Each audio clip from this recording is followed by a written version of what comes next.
Hey guys, tonight we're going to pull back the velvet curtains on one of history's most iconic, yet most mysterious, final acts. You're going to find yourself transported back to the drafty, echoing halls of Richmond Palace in late March of 1603. It's not a grand feast or a diplomatic triumph that we're looking at, but a quiet, intensely personal, and frankly, a very boring kind of ending for a very exciting queen. Imagine the sound of a cold spring rain tapping against leaded glass panes, the distant cough of a servant, the almost imperceptible rustle of heavy fabric as a lady-in-waiting shifts her weight. You're not a spectator here, you're an unseen presence in the room, watching the last days of Elizabeth I unfold. The air is thick with anxiety and the cloying scent of herbal remedies. You'll witness the strange rituals, the desperate whispers, and the medical theories that would seem absurd today. In fact, you probably won't survive this story without being lulled into a deep, deep sleep, which, of course, is the whole point. So, before you get comfortable, take a moment to like the video and subscribe, but only if you genuinely enjoy what I do here. If you're just tuning in, let me know where you're listening from and what time it is for you right now. It's always fun to see the global spread of our little sleepy community. Now, dim the lights, maybe turn on a fan for that soft background hum, and let's ease into tonight's journey together. You're a quiet observer in a time of great unease. The year is 1603, and the woman who has held England in her palm for over 4 decades is failing. Elizabeth I, the Virgin Queen, is now a frail old woman, and her final days are shrouded in a thick fog of historical confusion and whispered gossip. For centuries, historians have debated the precise cause of her death, and what's so fascinating is that the most mundane possibilities are often the most overlooked. We're not here for a dramatic tale of assassination, though we'll touch on those theories, but rather a slow, deliberate look at a body and mind giving out after a life of immense pressure. One of the most widespread mainstream historical facts is that Elizabeth I was suffering from a deep melancholy, a profound sadness that seemed to precede her physical decline. This wasn't just a fleeting bad mood. Her own courtiers noted a change in her demeanour that was so significant, it became a matter of national concern. They wrote of her heavy and sorrowful spirit, a profound sense of grief that seemed to have no end. This sadness wasn't just a symptom of her aging, it was a character in this final act. Now, for a quirkier tidbit, let's talk about the peculiar superstition that surrounded her, the Queen's official portraits, which were often commissioned with strict rules about how her image was to be presented, began to take on an almost ethereal quality. Artists were instructed to smooth out the wrinkles, brighten her eyes, and remove any signs of illness or age. The result was a series of paintings where the Queen looks perpetually young, a kind of ageless icon, but a stranger, more fringe idea persisted, that the Queen's health was tied to a mystical, almost magical object. There were whispers of a spirit in her that was a source of her power and vitality. When she was well, this spirit shone. When she was ill, it was dim. This isn't something you'd find in a textbook, but it was a quiet, anxious thought that ran through the minds of those who believed in such things. Historians still argue whether this deep depression was a psychological manifestation of grief, a direct physical symptom of her failing health, or if it was, in fact, the other way around, that her physical decline was a direct result of her profound melancholy.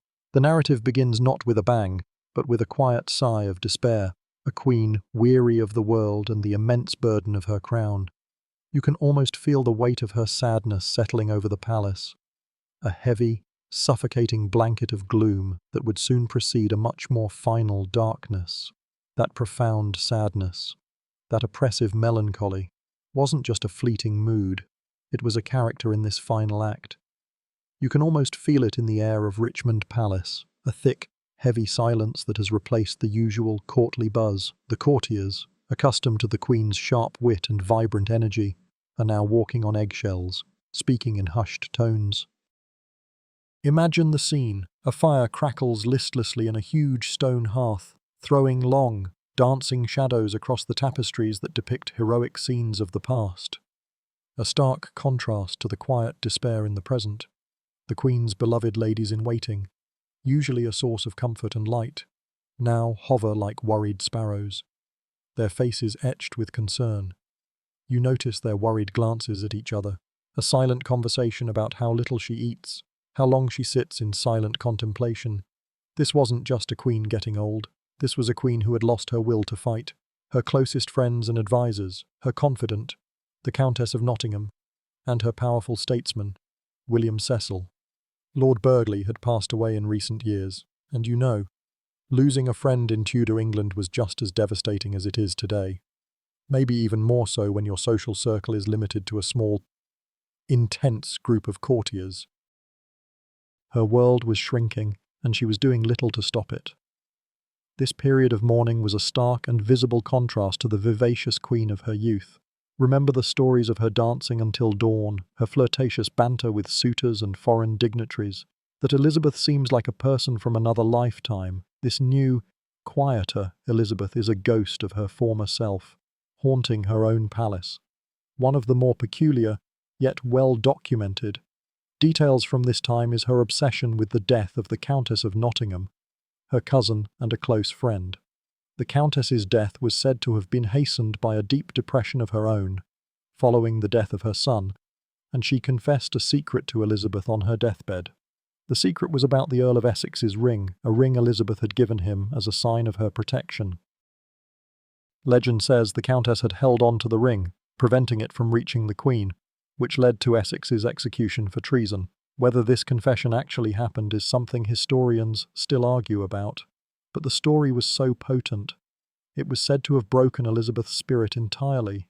She spent her final days fixated on this perceived betrayal, this final act of duplicity in a life full of them.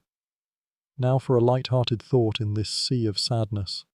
Imagine trying to cheer up the most powerful woman in the world. What do? Tell her a joke about a friar and a monk? Probably not. Offer her a plate of roasted swan? She wouldn't eat it anyway. The courtiers were at a complete loss. It's a bit like trying to make your grandpa laugh when he's just sitting there staring at the television. The silence is so heavy, it feels like a physical thing. They brought in musicians and jesters, but their efforts fell flat, the music sounding thin and reedy in the grand, gloomy halls. It's a bit of an awkward situation, isn't it? The jokes just hang in the air, landing with a dull thud. Beyond the mental anguish, her physical decline was evident. You notice the way she holds herself, not with the regal posture you'd expect, but with a slight stoop. Her shoulders rounded as if under an immense weight. Her famous red wig seems a little askew, and her expensive, intricate gowns hang a bit more loosely than they used to. The stress and grief were visibly taking their toll, and they seemed to be a precursor to the more pronounced physical symptoms that would soon manifest. This psychological breakdown wasn't just a side note, it was a central part of her final narrative, a deep and unshakable sadness that left her vulnerable to whatever physical ailments were waiting in the wings.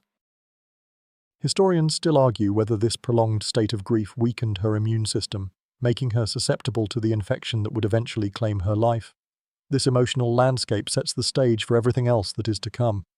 As that heavy, sorrowful spirit settles over the palace, you begin to notice the superficial changes in the Queen's appearance, and they're not just a result of age or sadness. You see her ladies-in-waiting carefully applying a thick, white paste to her face, a daily ritual that has long been part of her routine. This wasn't just any makeup, this was what was known as Venetian ceruse, a fashionable cosmetic of the day. It was made from a mixture of white lead and vinegar, a concoction designed to give the skin that pale, flawless, porcelain look that was so highly prized, in an era where a suntanned face indicated you were a labourer who toiled in the fields. A ghostly pallor was the ultimate status symbol. It told the world you were wealthy enough to stay indoors, to be waited on, to never have to lift a finger in the harsh sun. You can almost smell the vinegar and the faint, coppery scent of lead as the paste is smoothed over her skin, layer after painstaking layer, a literal mask of status and beauty. Now, here's the grim, mainstream historical fact about Venetian ceruse. It was incredibly toxic. The lead would slowly poison the user. Over time, it could cause hair loss, skin lesions, and even neurological damage. The longer it was used, the more the lead would seep into the pores, causing the very skin it was meant to beautify to become grey and withered.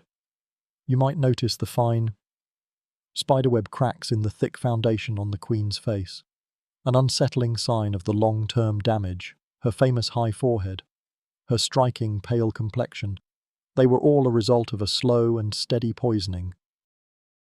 The irony, of course, is that the very product she used to maintain her image may have been contributing to the decline of her health. It's like using crocodile dung as sunscreen, an ancient Egyptian beauty secret, which sounds utterly wild but was a genuine practice. Historians still argue whether this daily dose of lead poisoning was a significant contributor to her final illness, or if it was simply one more stressor on an already failing body. For a quirky tidbit, let's consider the rumour that the Queen's makeup was so thick it had to be scraped off her face at night. It's a rather gross image, isn't it? The ladies in waiting, armed with small knives or scrapers, would carefully flake away the layers of ceruse, revealing the raw, damaged skin beneath. The Queen, they said, was so self-conscious about her true appearance that she would only allow a very select few to see her without her makeup on. Imagine the immense pressure of maintaining such a facade, of literally wearing a mask every single day. The strain of keeping up this illusion must have been enormous, and it's a small, sad detail that humanizes the powerful monarch.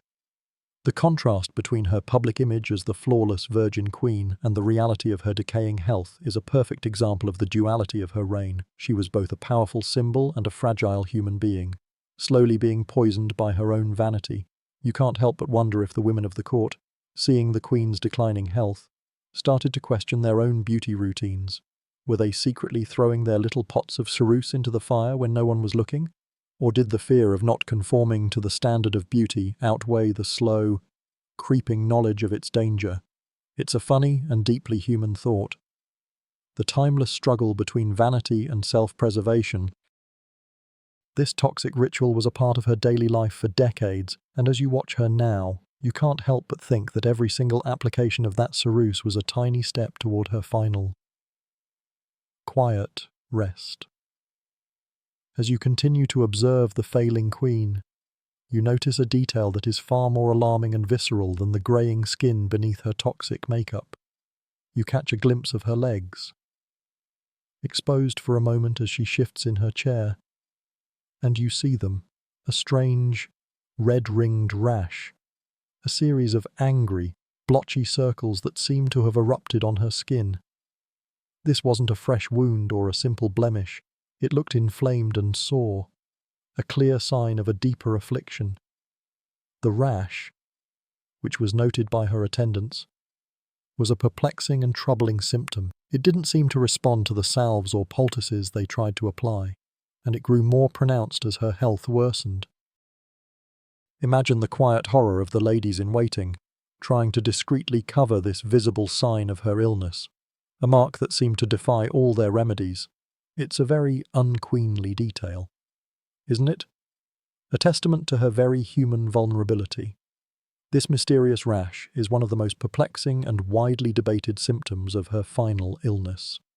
A mainstream historical fact is that the skin is often the first place to show signs of internal distress, especially in cases of systemic infection or poisoning. So, the rash on Elizabeth's legs was not just a random symptom, it was a screaming red flag. It could have been an allergic reaction to a new remedy or a skin infection, but its peculiar appearance has led to much speculation. Was it erysipelas, a bacterial infection that causes a bright red rash, or perhaps a symptom of something more sinister, like blood poisoning? The historical accounts are frustratingly vague, using terms like fiery eruptions, which could mean a variety of things. It's like trying to diagnose a patient from 400 years ago with a single, blurry photograph. For a quirky tidbit, let's consider the fringe theory that the rash was a physical manifestation of her emotional distress. In a time when the mind and body were believed to be more interconnected than we often think today, some believed that a person's inner turmoil could literally erupt on their skin. The Queen's profound sadness, her broken heart over the death of her friends and the betrayal of Essex, was thought to be so powerful that it was leaving a visible mark on her body. It's a fascinating, if unscientific, idea that her grief was so deep it became a literal rash. It's a bit like the medieval belief that a person could die of a broken heart, only here the broken heart is leaving physical scars. Historians still argue whether the rash was a sign of a localized infection, a broader systemic illness like blood poisoning, or a symptom of a completely different disease that we now have a name for. You feel a quiet wave of sympathy for the Queen. Imagine being one of the most powerful people on the planet, yet being completely powerless against the rebellion of your own body. You have the finest doctors, the best remedies, but they are all helpless against a simple rash that won't go away. This visible affliction serves as a stark reminder that even a queen, cloaked in power and privilege, is just as susceptible to physical suffering as the lowliest of her subjects. The rash is a crack in her carefully constructed facade, a tiny but undeniable sign that her reign and her life are coming to an end. It's a profoundly humbling and quiet moment to witness, a reminder that underneath the crown, there was only a tired, sick woman. The strangeness of Elizabeth's final days isn't limited to a mysterious rash or the toxic cosmetics you've already observed. As you watch her now, you notice the most peculiar behavior of all. For weeks, she has refused to lie down in her bed. The great four-poster bed, draped in rich fabrics and piled with downy pillows, stands empty and unused in the corner of her chamber. Instead, she sits, propped up with cushions, or stands for hours on end, her body seemingly rigid with a fierce, stubborn will. Her ladies-in-waiting, exhausted from their constant vigil, whisper about her refusal to rest. A bizarre and unprecedented act for a woman so clearly ill. You can almost feel the ache in your own back just from watching her. Her posture an unyielding testament to her famous obstinacy. It's as if she believes that to lie down is to admit defeat, to concede to the inevitable end that is now looming so close. It's a refusal to surrender, a final, quiet act of rebellion against mortality itself. This stubborn refusal to go to bed is one of the most well-documented facts of her final days. Courtiers and chroniclers alike noted it with a mixture of confusion and despair. What could have driven the Queen to such an extreme act of self-denial? One mainstream historical fact is that it was likely a symptom of her illness. Her body was racked with pain and discomfort, and she may have found it easier to sit upright than to lie down. This could have been due to a number of things: difficulty breathing, pain from a swollen abdomen, or even the discomfort of the rash on her legs. It's a sad and practical explanation for a seemingly poetic act of defiance. The pain was real, and the Queen was simply trying to find a position that offered her a moment's respite. For a quirky tidbit, let's consider the more superstitious explanation that was whispered throughout the palace. Some believed that Elizabeth was afraid that if she lay down, she would never wake up again. There was a common belief in that era that a sick person who finally took to their bed was essentially accepting their fate and was therefore more likely to die. It's a bit like how some people today refuse to acknowledge they're sick, as if saying "I have a cold" will somehow make it worse. The Queen, they said, was trying to outwit death itself by simply refusing to meet it in her bed. It's a fascinating and deeply human fear, the idea that a simple act like lying down could be the final one. Historians still argue whether her sleeplessness was a psychological choice born of fear and grief, or a physical necessity due to her worsening symptoms. You can't help but feel a pang of sadness for her. Here is a woman who, for decades, has been at the center of a bustling, vibrant court, and now she is alone, standing guard over her own failing body. The silence in the room is deafening, broken only by the occasional crackle of the fire and the quiet shuffling of her attendants. She is a queen, yes, but she is also just a tired old woman, desperately trying to hold on to the last scraps of her life. Her refusal to lie down is both a sign of her immense strength and her ultimate vulnerability. It is a quiet protest against the finality of her own mortality, a heartbreaking and profoundly human moment in the final days of a monarch. That image of the Queen, standing or sitting for weeks on end, is a powerful one, and it didn't go unnoticed by the men who ran her government. You can feel the rising panic in the air, a different kind of anxiety from the quiet despair of her ladies-in-waiting. This is the anxiety of the Privy Council, the most powerful men in the realm, watching their monarch slip away. They are pragmatic, political animals, and to them, the Queen's behavior is not just a sign of her failing health, but a very real threat to the stability of the kingdom. Without a clear and undisputed succession plan, England could descend into a civil war the moment she draws her last breath. The air in their council chambers is thick with a different kind of tension now. The tension of men trying to get a job done. But the boss is refusing to cooperate. They need her to officially name a successor, to consult with doctors, to do anything that will provide a sense of order to the inevitable chaos. A mainstream historical fact is that the Privy Council, led by the shrewd and diminutive Sir Robert Cecil, was in a near-constant state of alarm during this time. They pleaded with her to see physicians, to go to her bed, to take a different kind of medicine. Their pleas were met with her famous, iron-willed stubbornness. She would not be ordered around, even by the most trusted men in her government. You can almost hear the sigh of frustration in their voices as they leave her chamber. Their shoulders slumped in defeat. They tried everything from gentle persuasion to outright begging, but nothing seemed to work. It's a funny, almost awkward thought. The most powerful men in England, utterly powerless against a single, stubborn old woman. It's a bit like trying to get your cat to take its medicine. The more you try, the more it resists. Now, for a quirky tidbit. Let's consider the story of the doctor they finally managed to get to her. A man named Dr. Richard Lister was brought in, and he was said to have told the Queen she must go to bed.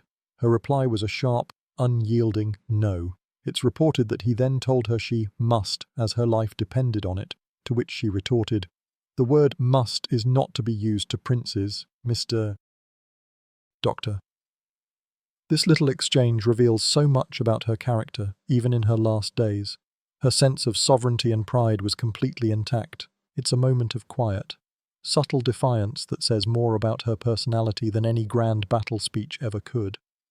Historians still argue whether the council's growing desperation was solely for the good of the realm, or if it was also a reflection of their own personal anxieties and political manoeuvring in the face of an uncertain future.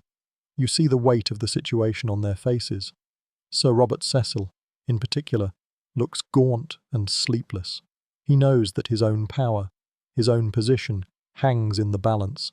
If the succession is not handled smoothly, all of his years of service could be for nothing. The council's efforts were not just medical, they were deeply political. They were trying to manage a monarch who was slipping from their grasp, a powerful symbol who was becoming a frail, unmanageable human being. Her refusal to cooperate was a sign of her ultimate, final independence. She was going to die on her own terms, and no amount of pleading from her council could change that. The quiet desperation in the air is a stark and uncomfortable reminder that even the most well-oiled political machine can be brought to a grinding halt by the frailties of a single, aging human body. While the Privy Council was publicly pleading with the Queen, a more subtle and far more dangerous game was being played behind the scenes. You catch glimpses of it in the flickering candlelight of the palace corridors. It's in the way a message is passed with a whispered word, a sealed letter tucked into the folds of a nobleman's cloak. The central figure in this web of clandestine communication is Sir Robert Cecil, the Secretary of State, the same man you saw looking so distraught about the Queen's health. But his distress isn't just for his monarch, it's for his own future and the stability of the kingdom.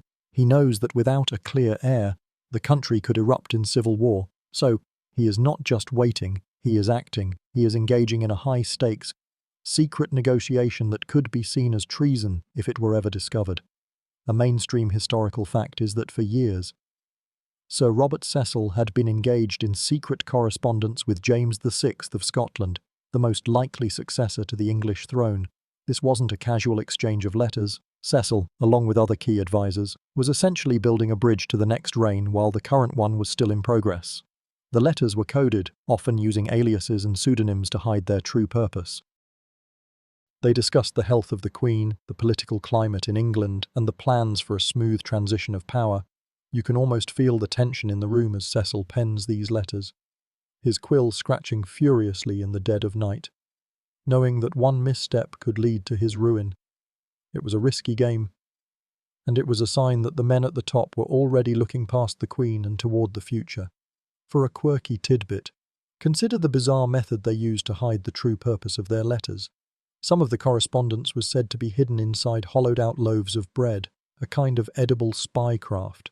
The messengers, often disguised as merchants or commoners, would travel across the country, their food carrying the most sensitive political secrets of the day. It's a slightly ridiculous but very effective way of evading suspicion.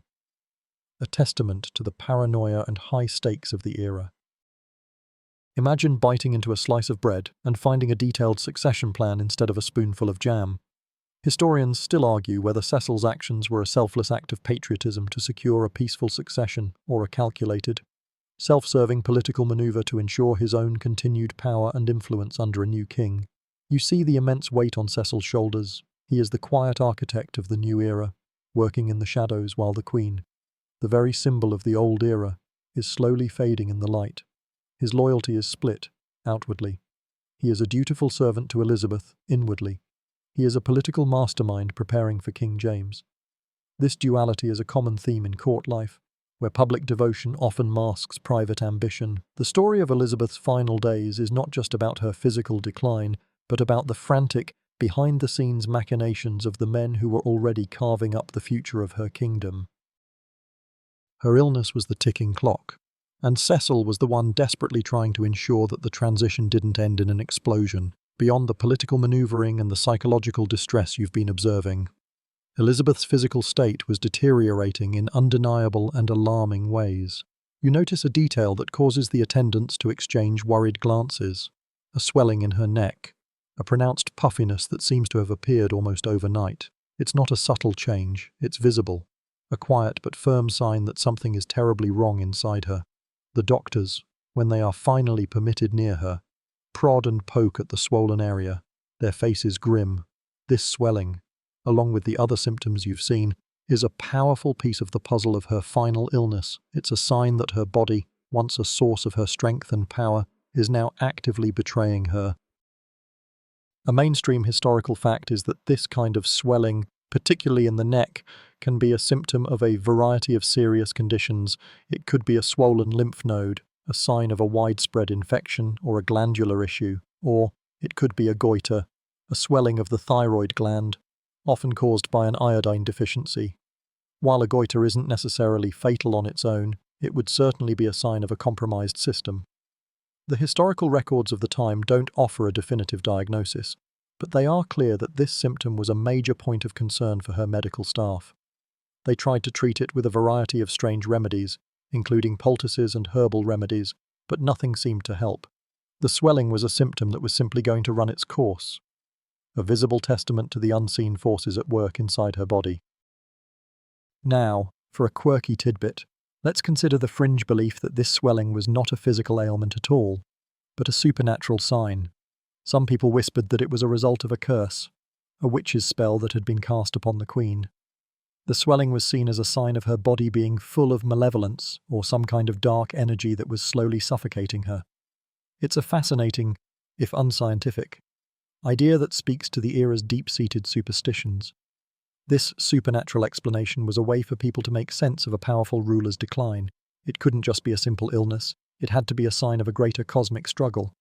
Historians still argue whether the swelling was a sign of a cardiac issue, a sign of a severe infection, or a symptom of a completely different disease, like an autoimmune disorder that was slowly shutting down her body. You can almost feel the fear in the room, not just for the Queen, but for what her death would mean. The swelling in her neck is a physical countdown, a visible reminder of how little time is left. It's a sad and quiet ending for a woman who was known for her incredible vitality and her sharp, commanding presence. Her body is no longer a symbol of power. It's a vessel of pain and illness, a vessel that is slowly, but surely, beginning to capsize. The sight of her swollen neck is a powerful and unsettling image, a detail that perfectly illustrates the stark reality of her final moments. While you observe the physical and political dramas unfolding in Richmond Palace, there's another player in this quiet, historical chess game, and he's not even in the country. Hundreds of miles north, across the border in Scotland, a man is waiting. His name is James VI, and you can sense his long, anxious anticipation of the English throne. For decades, he has been the heir presumptive, a position that is both a source of hope and immense frustration. He has waited his entire life for this moment, and now that it seems imminent, He is caught in a delicate dance of diplomacy and impatience. He knows that any outward sign of eagerness or ambition could be seen as an insult to the still-living queen, and he risks alienating the very people whose loyalty he will soon need. A mainstream historical fact is that James and Sir Robert Cecil had been in secret communication for years, as you've already seen. Meticulously planning the transition, James was a man of letters, a scholar and a diplomat, and he understood the importance of patience. He wrote letters to his English allies, but he was always careful to sound respectful and mournful about the Queen's health, even as he was preparing for her death. You can almost feel his contained excitement, his heart pounding in his chest as the reports from London grow more and more dire. It's like waiting for the results of a huge exam you've been studying for your entire life. You're anxious, you're excited, and you're trying desperately not to call the professor every 5 minutes. The stakes, of course, are far higher. For a quirky tidbit, let's consider the strange, almost symbolic gift that James sent to Elizabeth in her final months. It was a pair of specially bred hunting dogs, an animal that symbolized loyalty and companionship. On the surface, it was a harmless gesture, a sign of respect and affection, but in the subtext, it was a quiet message from one monarch to another, a subtle reminder of who the next ruler would be and the kind of bond he hoped to forge with the English nobility. It's a slightly cheeky but brilliant move, a way to signal his presence and his intentions without saying a single word. It's a bit like giving someone a thinking of you card with a subtle hint inside, a nudge and a wink. Historians still argue whether James's patience was a genuine sign of respect for Elizabeth or a calculated political act to ensure a smooth transition of power. You can almost feel the air of silent expectation that hangs over Scotland. James is surrounded by his own advisors, all of them waiting for the one piece of news that will change everything. He is not a man of the battlefield like his predecessors. He is a man of diplomacy and intellect. He knows that his greatest challenge will not be conquering England, but inheriting it smoothly. The weight of his own destiny is a palpable thing, and you can almost see him pacing back and forth in his study, a mixture of anxiety and excitement swirling inside him. The end of Elizabeth's reign is a beginning for him, and his long, patient wait is a quiet but powerful force in the final act of her life. The Queen's final hours were not just a time of physical decline and political manoeuvring, they were also marked by a series of strange and almost theatrical occurrences. As you observe the scene in her chamber at Richmond Palace, you notice a large, ornate chest tucked away in a corner.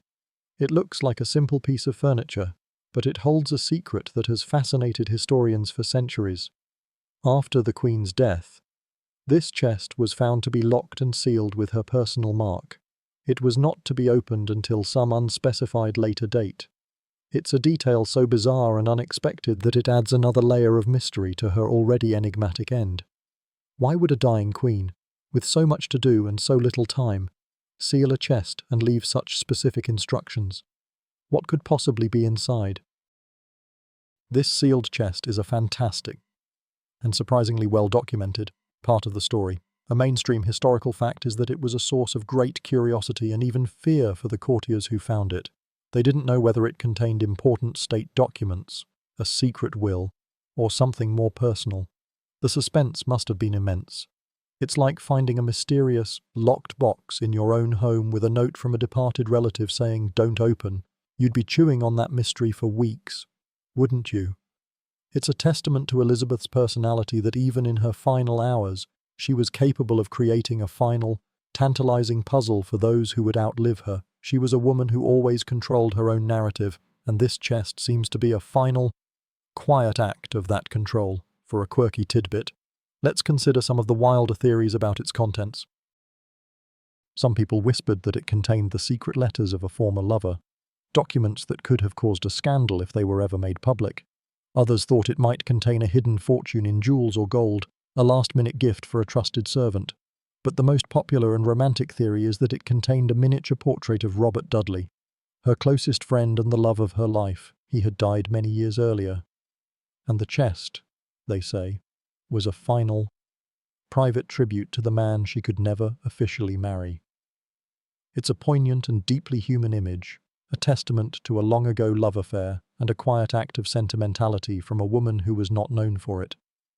Historians still argue whether the chest contained something of immense historical importance or something deeply personal and sentimental, or if the whole story is just a piece of historical folklore that has grown in the telling. You can't help but be struck by the symbolism of the chest. It's a physical representation of the secrets and mysteries that Elizabeth took with her to the grave. Her life was a series of carefully constructed layers, and this chest is a final, sealed layer that we can never truly see inside. The fact that its contents were never fully revealed to the public is a quiet, final act of a woman who always kept her own counsel and never gave away more than she wanted to. The mystery of the chest is a perfect little microcosm of her entire life, a thing that seems simple on the surface, but hides a depth of meaning and intrigue that we can only guess at. As the Queen's life slowly ebbed away, the anxiety and sadness in the palace were occasionally pierced by moments of outright bizarre superstition. You hear one of her ladies-in-waiting whisper a strange and frightening story to another. A phantom, a doppelganger, had been seen at court. Not a fleeting shadow, but a ghostly double of the Queen herself. A silent, spectral figure that was a mirror image of Elizabeth. It's a story that seems pulled straight from a Gothic novel, but it was a serious rumour at the time, and it terrified the people who heard it. This was no ordinary ghost story. It was a sign of a bad omen, a premonition of death. A mainstream historical fact is that the belief in doppelgangers, or spirit doubles, was a common superstition in the Tudor and Stuart eras. A person's doppelganger was thought to be a kind of spiritual twin, and to see one was considered an omen of impending death. For a monarch, this would be seen not just as a personal tragedy, but as a national one. The rumour spread through the palace like wildfire, a chilling whisper that added to the already heavy atmosphere of dread. It's a bit like seeing a ghostly funeral procession in the middle of the night. It's just a rumour, but it's a rumour that sticks with you and makes the hair on the back of your neck stand up. The Queen's own deteriorating health made the rumour all the more believable. Her physical and mental decline were so pronounced that it was easy for people to believe that a part of her spirit, was already leaving her body. For a quirky tidbit, let's consider the specific story of the sighting. The apparition was said to have been seen by one of her attendants in a remote part of the palace, walking silently and with a sad expression. When the attendant reported it, the official response was to dismiss it as a trick of the light or a delusion, but the whispered conversations among the servants and courtiers told a different story. They believed that this was the Queen's spirit preparing the way for her own death, a final, quiet journey before the real one. It's a poignant and deeply superstitious thought, the idea that a person's soul would walk a path of sorrow before leaving for good. Historians still argue whether this was a genuine sighting, a mass hallucination born of stress and grief, or a piece of deliberate, political folklore created to prepare the public for the Queen's imminent death. You feel a quiet chill run down your spine as you contemplate the story. It's easy to dismiss it as nonsense from a bygone era, but in a time of so much uncertainty and fear, a story like this would have had a profound effect. It's a testament to the fact that even in her last moments, Elizabeth was not just a person, but a symbol, and the end of her life was not just a physical event, it was a spiritual one, too, filled with omens and superstitions that reflected the anxieties of her people. The rumoured sighting of her ghostly double is a perfect example of how the line between reality and folklore blurred in the face of death, especially the death of a monarch. The strange and unsettling atmosphere of the palace was fertile ground for rumours, and one of the most sinister theories about Elizabeth's death began to take root in the hushed corridors. It was the poison theory, a persistent whisper that suggested her long, agonising decline was not due to a natural illness, but a deliberate and malicious act. You can almost feel the paranoia in the air, the way the courtiers would eye their food and drink with suspicion. In a time when medicine was rudimentary and political intrigue was rife, poison was the ultimate silent weapon, a way to remove an enemy without a public execution or a declaration of war. It was a perfect storm of possibility. A mainstream historical fact is that poisonings were a very real fear in the courts of Europe during this era. Arsenic, in particular, was known as the king of poisons and the poison of kings for its tasteless and odourless nature. and its symptoms could easily mimic a natural illness like a slow-acting fever or wasting disease. The fact that Elizabeth's health deteriorated in a way that was so puzzling to her, doctors made the poisoning theory all the more plausible. Why else would a queen, with the best medical care in the kingdom, simply waste away without a clear diagnosis? It's a question that continues to haunt historians to this day. Now, for a quirky tidbit, let's talk about the specific substance that was rumoured to be the poison. Some believed it was a slow-acting potion, a concoction of herbs and minerals that was administered over a period of weeks or months. This would explain the gradual decline of her health, the subtle symptoms like the rash and the swelling, but others believed it was a more immediate act, a poison administered in her wine or food in the days leading up to her death. It's the kind of story that would have been whispered around a fire, a tale of a devious plot to bring down a powerful queen. Historians still argue whether the poison theory has any merit at all, or if it is simply a byproduct of an era that was obsessed with political intrigue and espionage. The evidence is simply not there to prove it, but the theory is so compelling that it has never truly gone away. You feel a quiet sense of unease. The idea that this great queen's life could have been ended not by God's will or a natural illness, but by a treacherous hand, is a profoundly unsettling thought. It's a reminder that even at the very top of the social ladder, a person is not safe from the machinations of those around them. The poison theory is a dark and compelling part of her story, a testament to the paranoia and suspicion that were a constant presence in the life of a monarch. The air in the palace is thick with it, a kind of silent, invisible killer that is far more terrifying than any known disease. The poison theory, once a mere whisper, was often linked to a very specific substance, arsenic. You can almost see the substance itself in your mind's eye, a fine, tasteless white powder that could be easily dissolved into a cup of wine or mixed into a meal.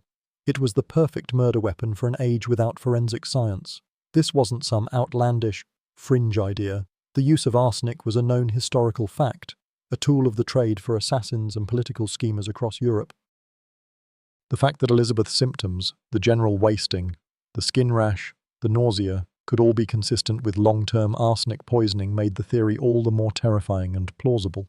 A mainstream historical fact is that arsenic was readily available in the 16th and 17th centuries, often used in cosmetics, like the Venetian ceruse you learned about earlier, and medicines. Its dual nature as both a cure and a killer was a source of both fascination and fear. A small dose could cause a lingering illness that would be difficult to diagnose, while a larger one could cause a more rapid and dramatic end. The lack of a formal autopsy on Elizabeth I means that we can never definitively prove or disprove this theory. It remains one of the great historical what-ifs. You can almost feel the paranoia in the air, the way the Queen's food tasters would have their own little moments of anxiety before a meal, a silent, daily ritual of trust and fear.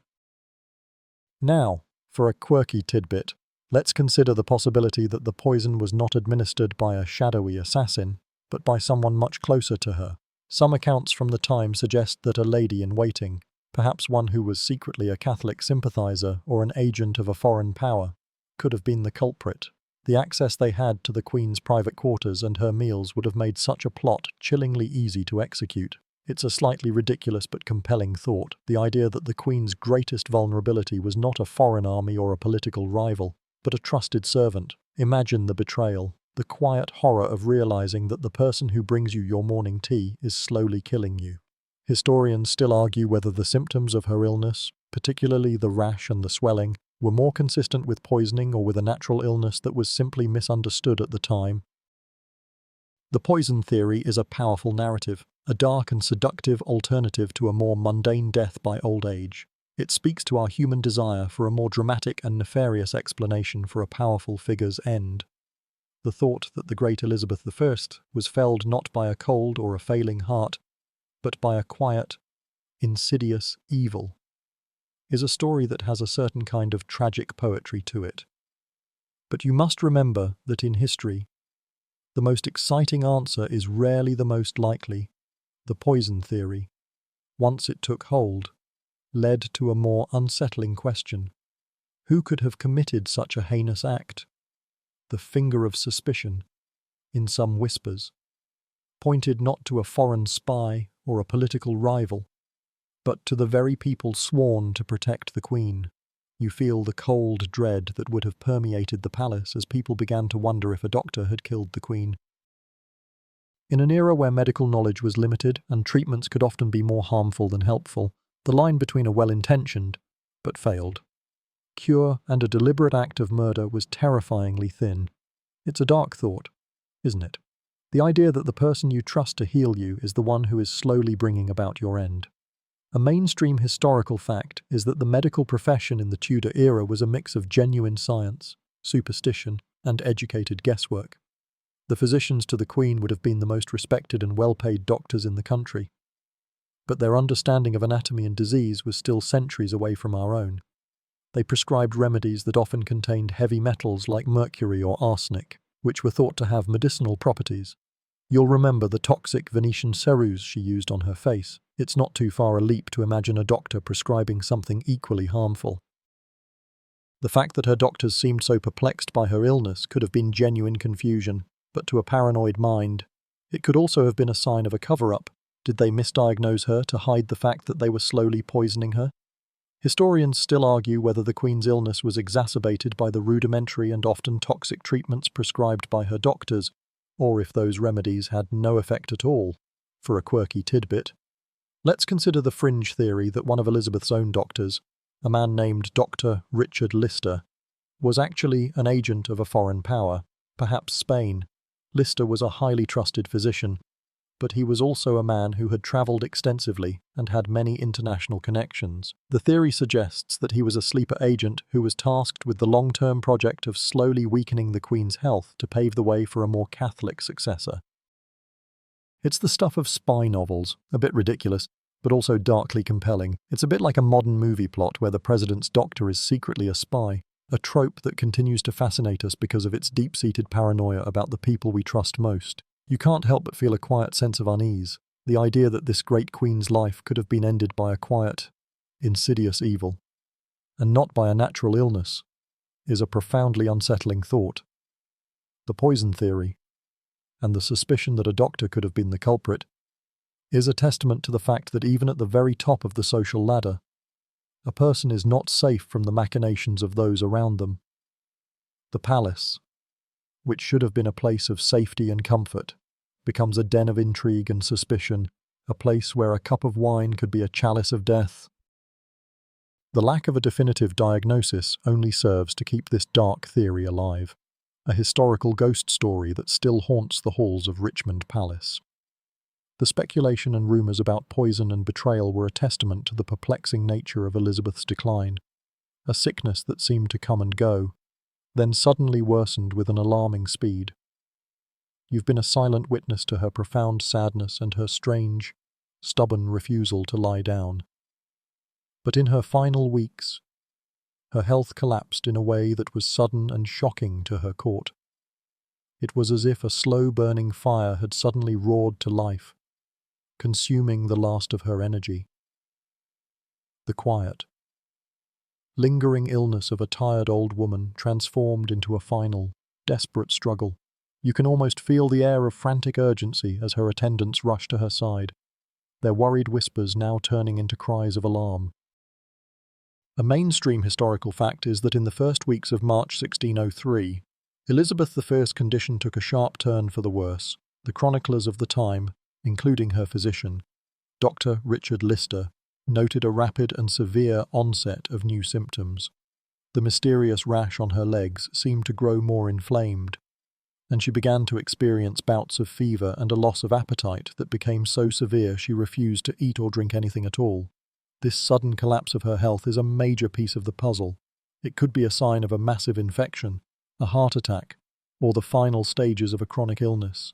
It's the kind of rapid decline that often precedes death, a final, dramatic fall after a long, slow fade. It's like watching a battery that has been slowly losing power for years suddenly go from 5% to 0% in a matter of minutes.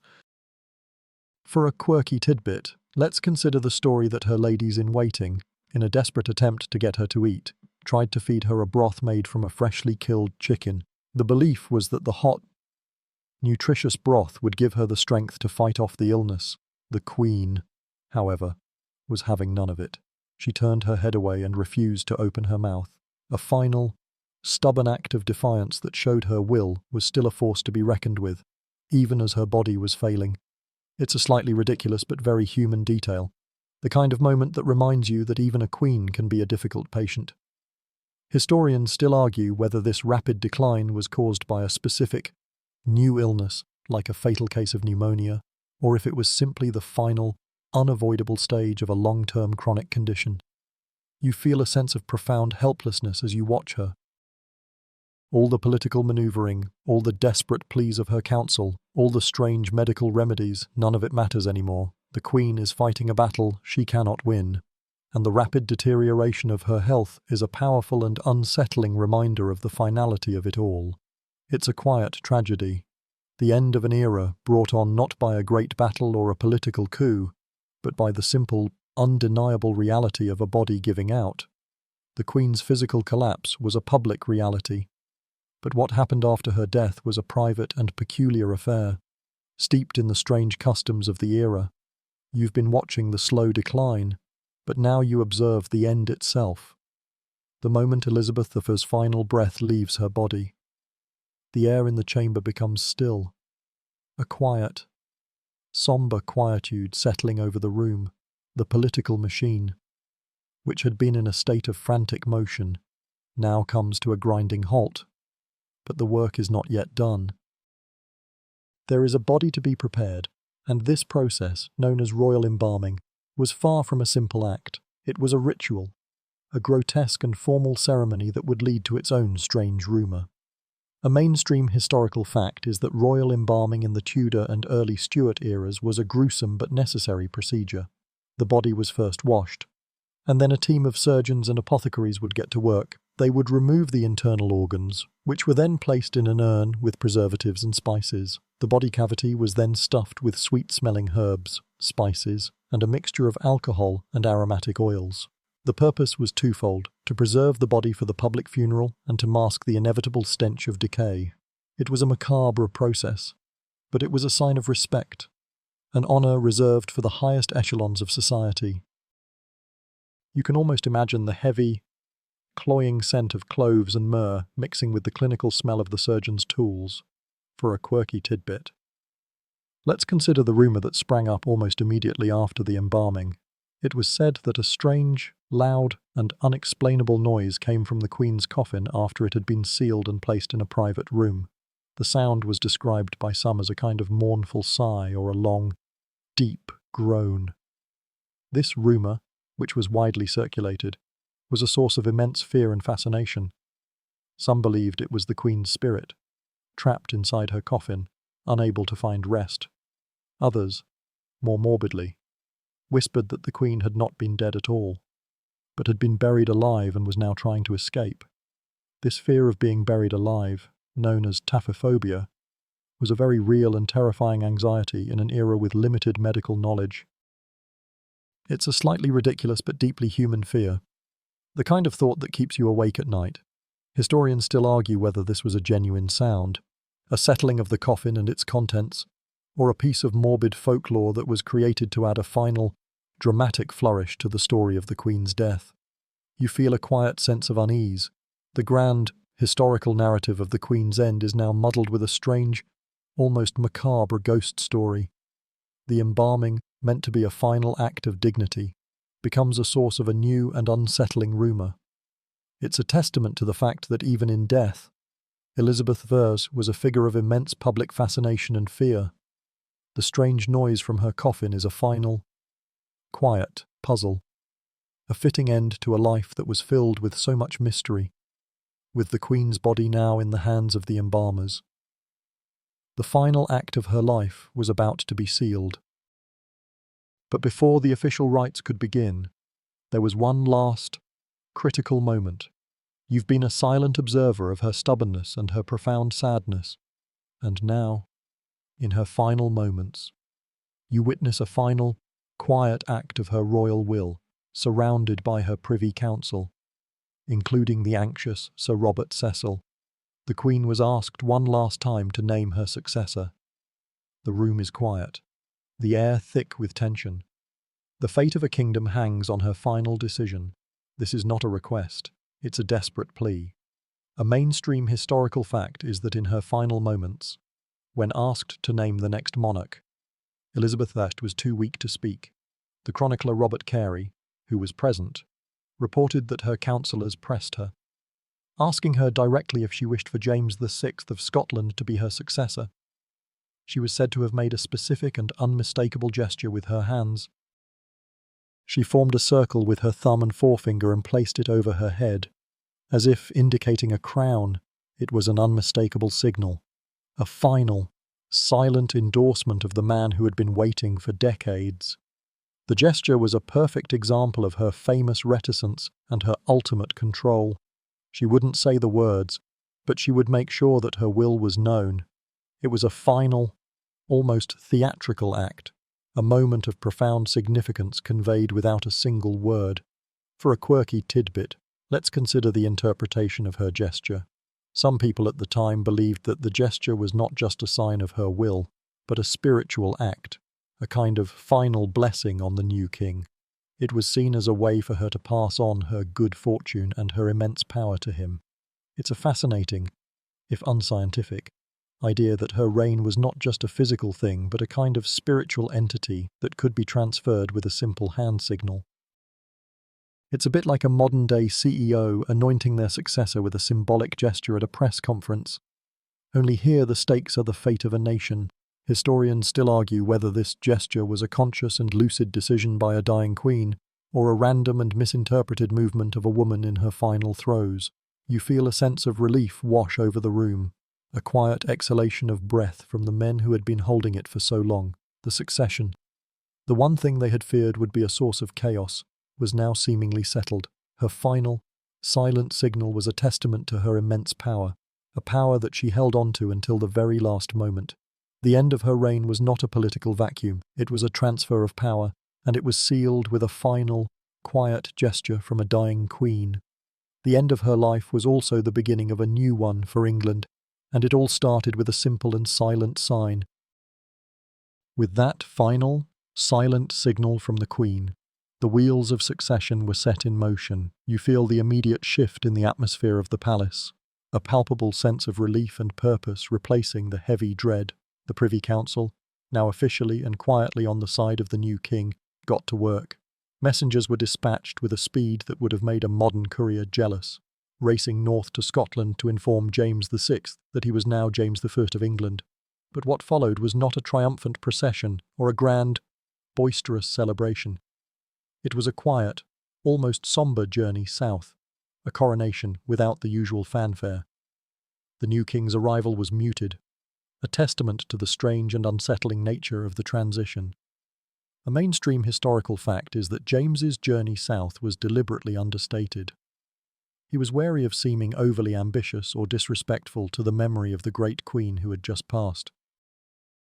He rode with a small retinue, taking his time, making a series of low-key stops along the way. His goal was not to make a grand entrance but to quietly and firmly establish his authority. He was a new kind of monarch for England, a king who had come not by conquest but by inheritance, and he wanted to signal that his reign would be one of peaceful transition and stability, not of upheaval and rebellion. You can almost feel the quiet tension of the moment, the new king, coming to a country that was used to a queen, a woman who had ruled them for so long that many had never known another monarch. For a quirky tidbit, let's consider the specific way in which James was received by the English people. Many of them, of course, had never seen him before. Rumours had preceded him, stories of his strange mannerisms and his scholarly nature. There was an air of curiosity mixed with the solemnity.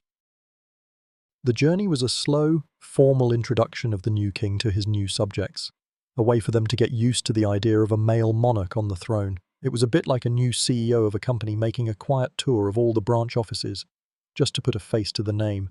It was a moment of profound change, handled with a quiet and careful diplomacy that was utterly characteristic of the new king. Historians still argue whether James's subdued journey south was a sign of genuine respect for the late queen or a calculated political maneuver to avoid any popular backlash. You feel the air of silent expectation that hangs over the country.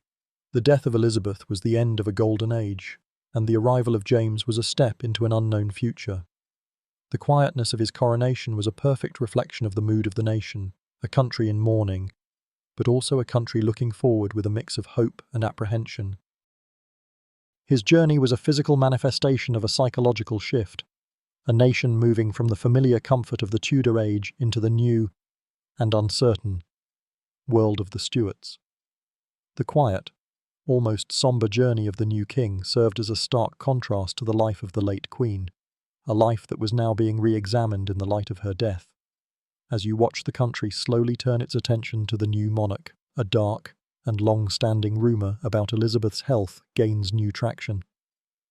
It's the speculative but persistent theory that she had contracted syphilis, a sexually transmitted disease that was rampant and devastating in the Tudor era.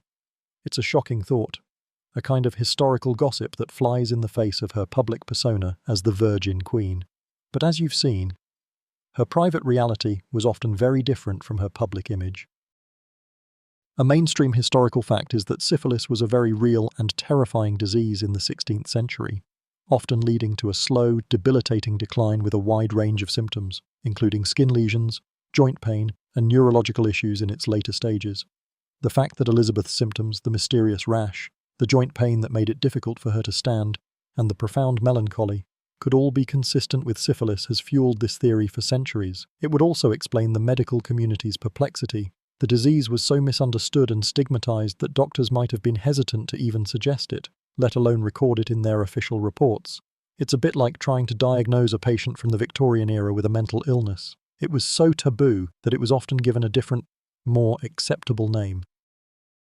For a quirky tidbit, let's consider the fringe theory that Elizabeth contracted syphilis from her great love, Robert Dudley, the Earl of Leicester. Dudley was a notorious philanderer, and it was widely rumoured that he had contracted the disease in his younger years. The theory suggests that he passed it on to Elizabeth during their long and intimate relationship. It's a sad and poignant thought that the great love of her life was also a source of her slow and painful demise. It's a bit like the plot of a tragic opera, isn't it? Historians still argue whether the symptoms of Elizabeth's final illness were more consistent with syphilis than with other ailments, and the lack of a formal autopsy means that this theory will likely remain in the realm of historical speculation forever. You feel a quiet sadness. The thought that this woman, who had so carefully cultivated an image of purity and strength, was secretly suffering from a disease that would have been seen as a sign of moral corruption is a profoundly human and tragic idea. The syphilis theory is a powerful and unsettling part of her story, a testament to the fact that even a queen is not immune to the vulnerabilities of the human body.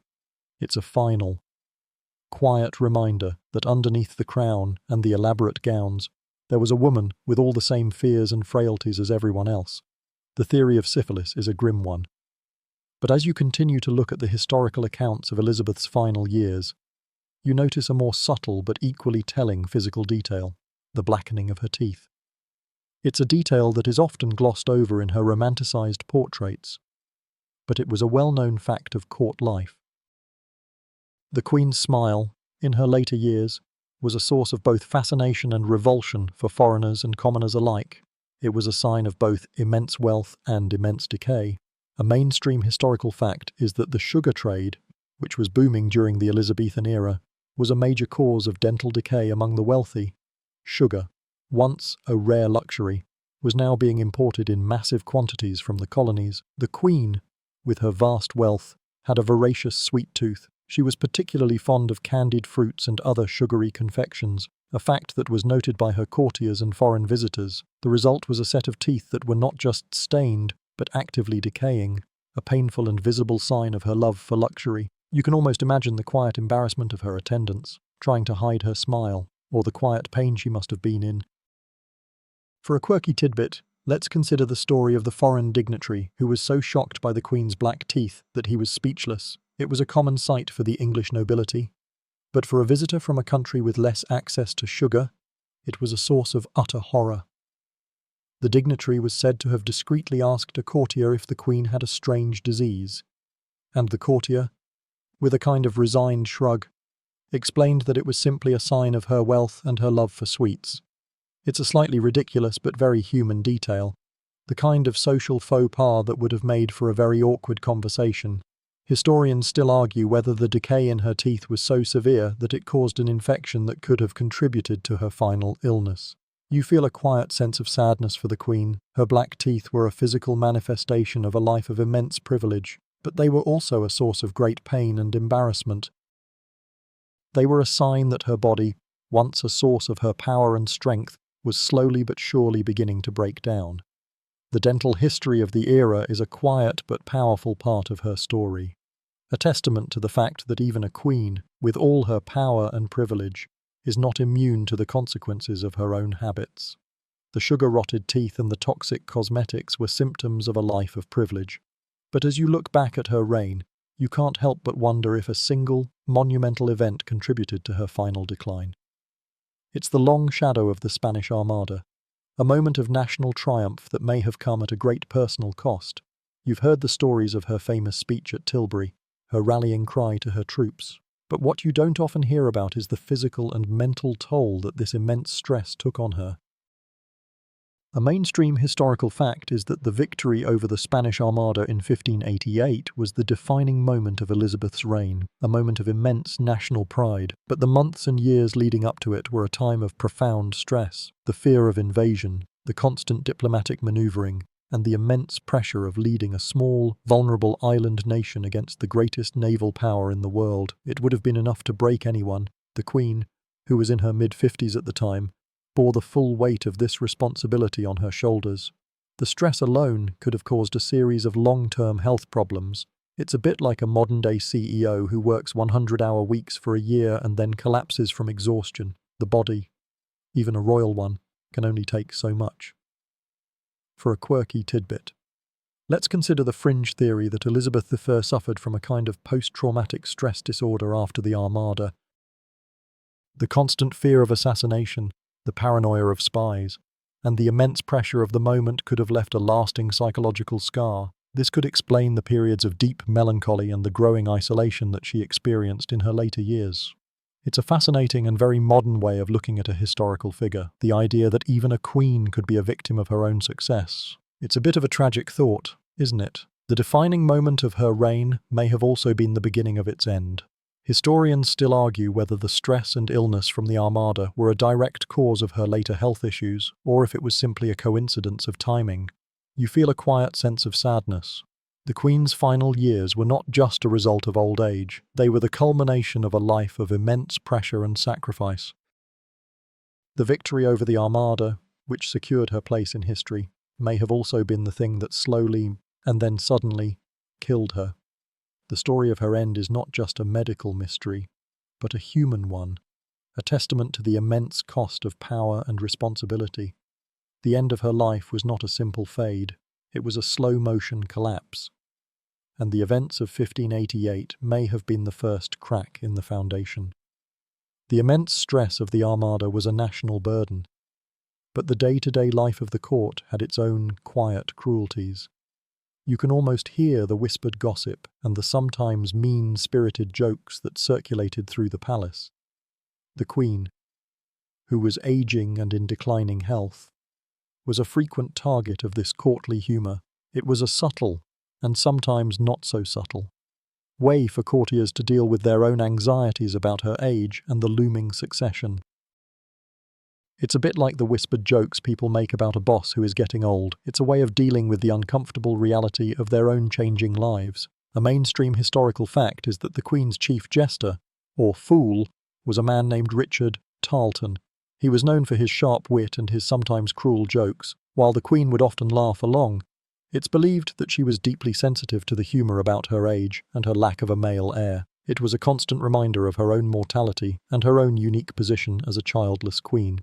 You can almost imagine the silence in the room as a joke would land with a thud, leaving everyone unsure whether to laugh or pretend they didn't hear it. It's an awkward and deeply human moment, a testament to the fact that even a monarch is not immune to the social anxieties of their own court. For a quirky tidbit, let's consider the story of the jester who told a joke about the Queen's wig. Elizabeth's famous red wigs were a source of great national pride, but in her later years, they became a symbol of her vanity and her refusal to age gracefully. The jester, in a moment of either incredible bravery or incredible stupidity, made a joke about the Queen's hair, and it was said that Elizabeth's face went from a smile to a stone-cold glare in an instant. The jester was reportedly sent away for a period of time, a quiet but firm reminder that some lines were not to be crossed. Historians still argue whether the Queen's acceptance of this kind of courtly humour was a sign of her immense self-confidence or a sign of her isolation and her need to be liked. You feel a quiet sadness. The court, which was meant to be a place of solace and support, was also a place of immense social pressure and quiet cruelty. The jokes about her age and her appearance were a kind of psychological warfare, a constant, low-level assault on her self-esteem. It's a testament to her strength that she was able to withstand it for so long. The jokes and the gossip were a kind of background noise to her final years, a constant reminder of what was slowly, and then suddenly, coming to an end. The jester's jokes and the court's gossip were a constant reminder of the Queen's age, but they were also a reaction to something more profound. The myth of the Virgin Queen herself. You've been a silent witness to her vanity, her stubbornness, and her physical decay, and it all stands in stark contrast to the public persona she had so meticulously crafted. She was a woman who was both human and a symbol, and in her final days, the gap between the two became a source of immense public and private anxiety. The myth was strong, but the reality was now undeniable. A mainstream historical fact is that Elizabeth I's public image was one of a kind of eternal, asexual purity. She was the Virgin Queen, married to her country, her purity a source of her strength and her power. It was a brilliant piece of political theatre, a way for her to command respect and avoid the endless cycle of marriage alliances and the threat of a foreign-born king. She was a national icon, a goddess-like figure who was above the petty squabbles of men. This image was reinforced by her official portraits, which, as you know, were carefully managed to erase any signs of aging or illness.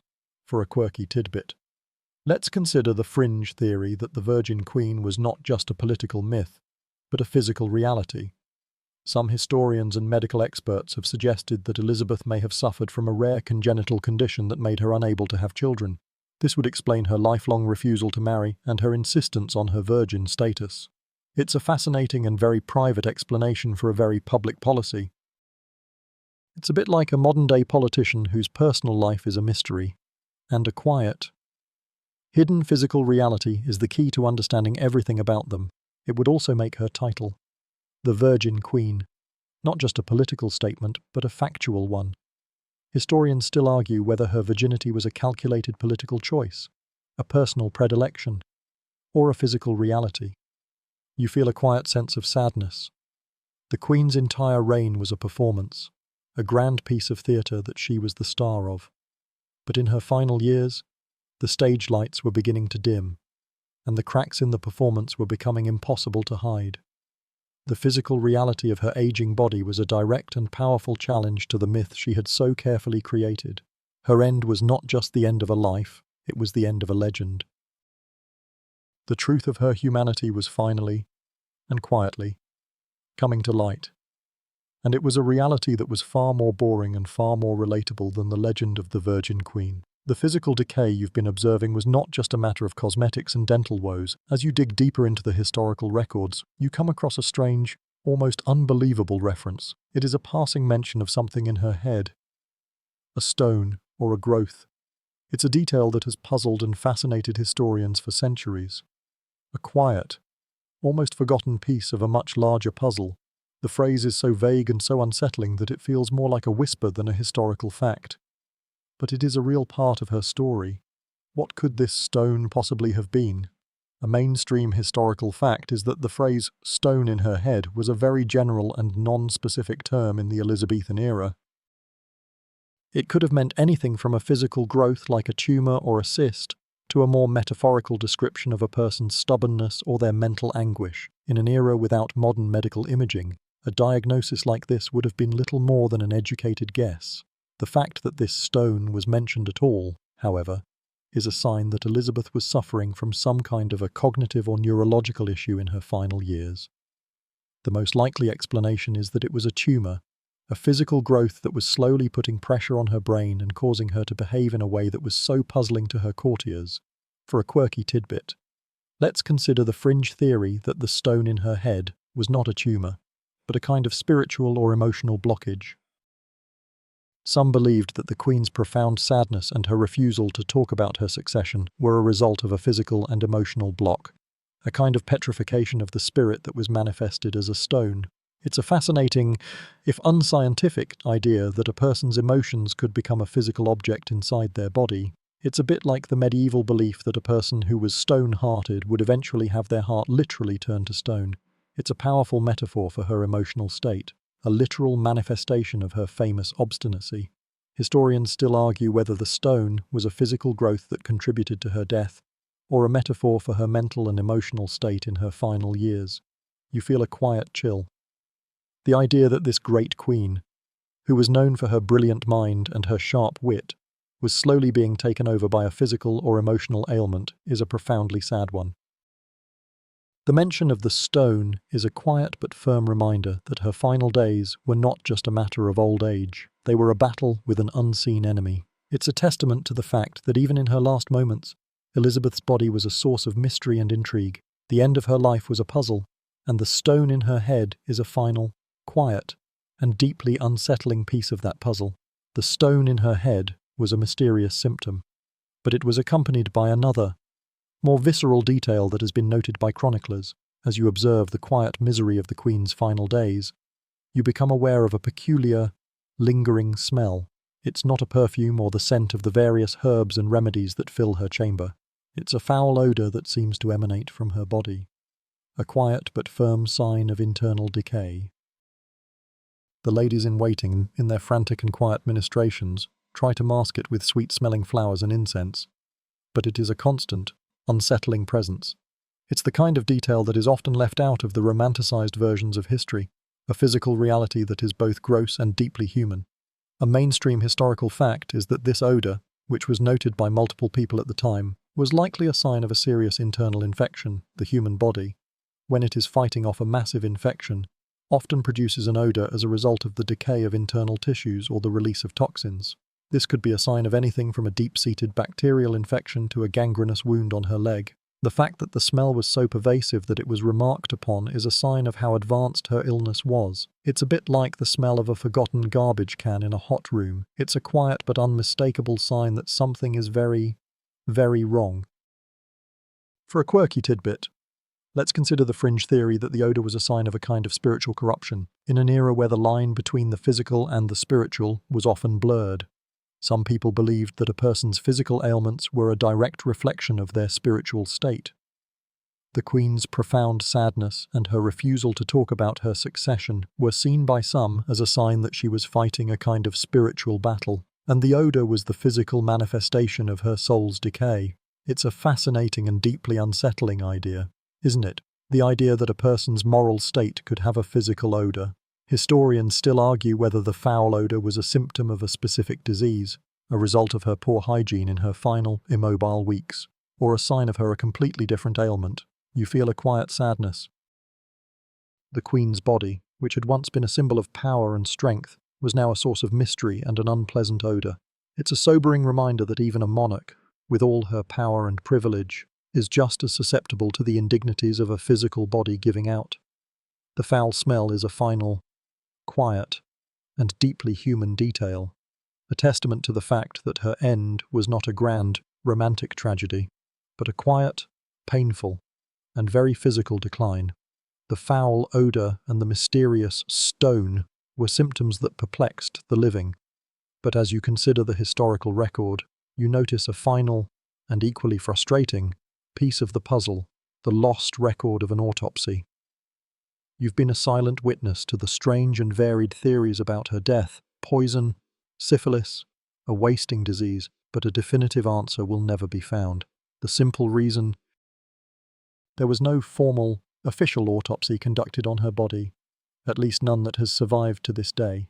This lack of a final, official report leaves a gaping hole in the historical record, a void that has been filled by speculation and rumor for centuries.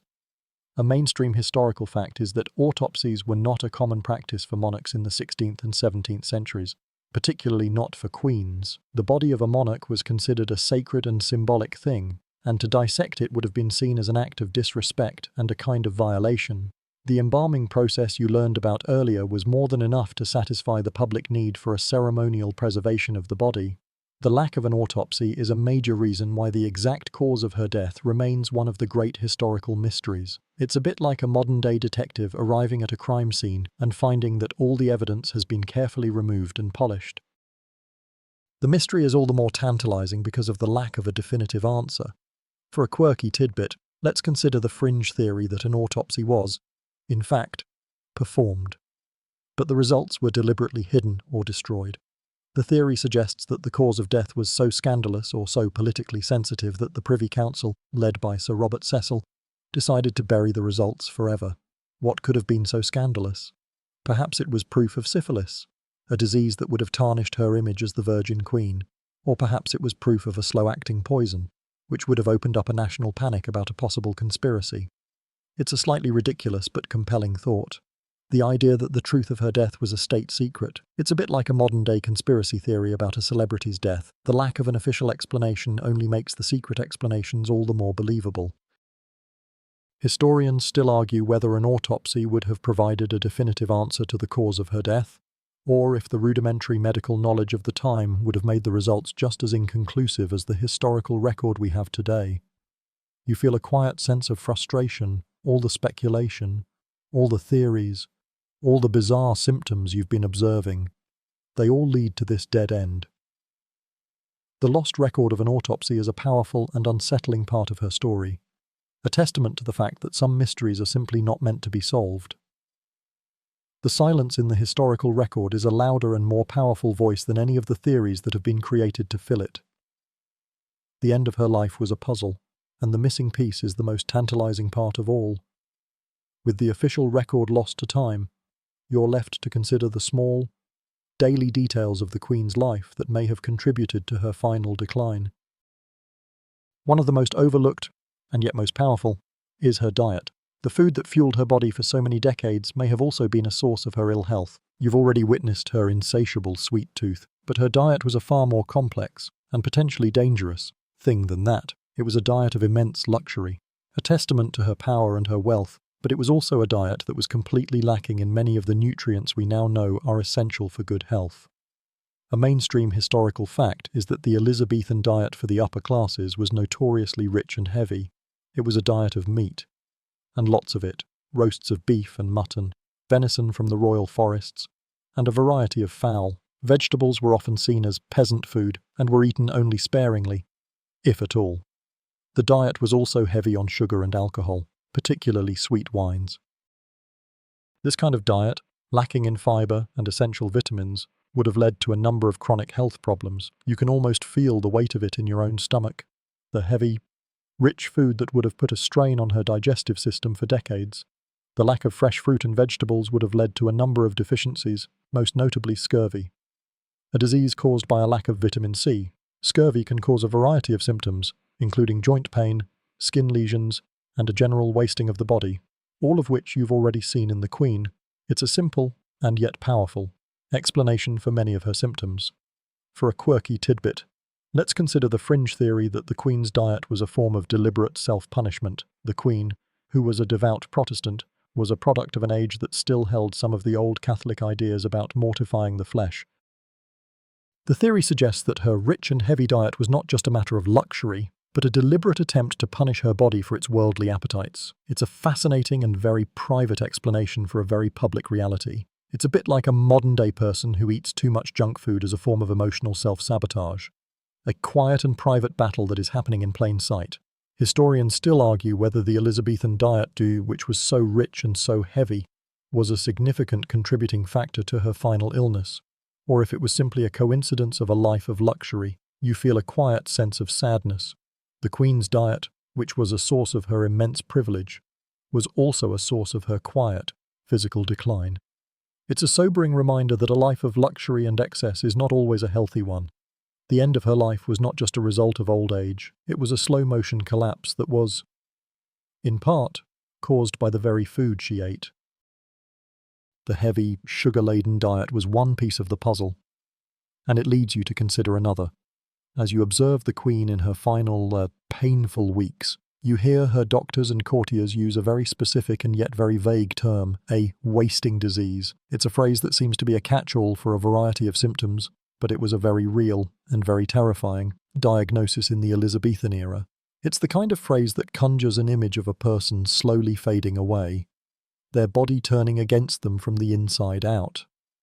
A mainstream historical fact is that the term wasting disease was used to describe any number of chronic and debilitating illnesses that caused a person to lose weight and strength over a long period of time. This could have been anything from tuberculosis, which was rampant in Tudor England, to cancer, or even a late stage of an undiagnosed parasitic infection.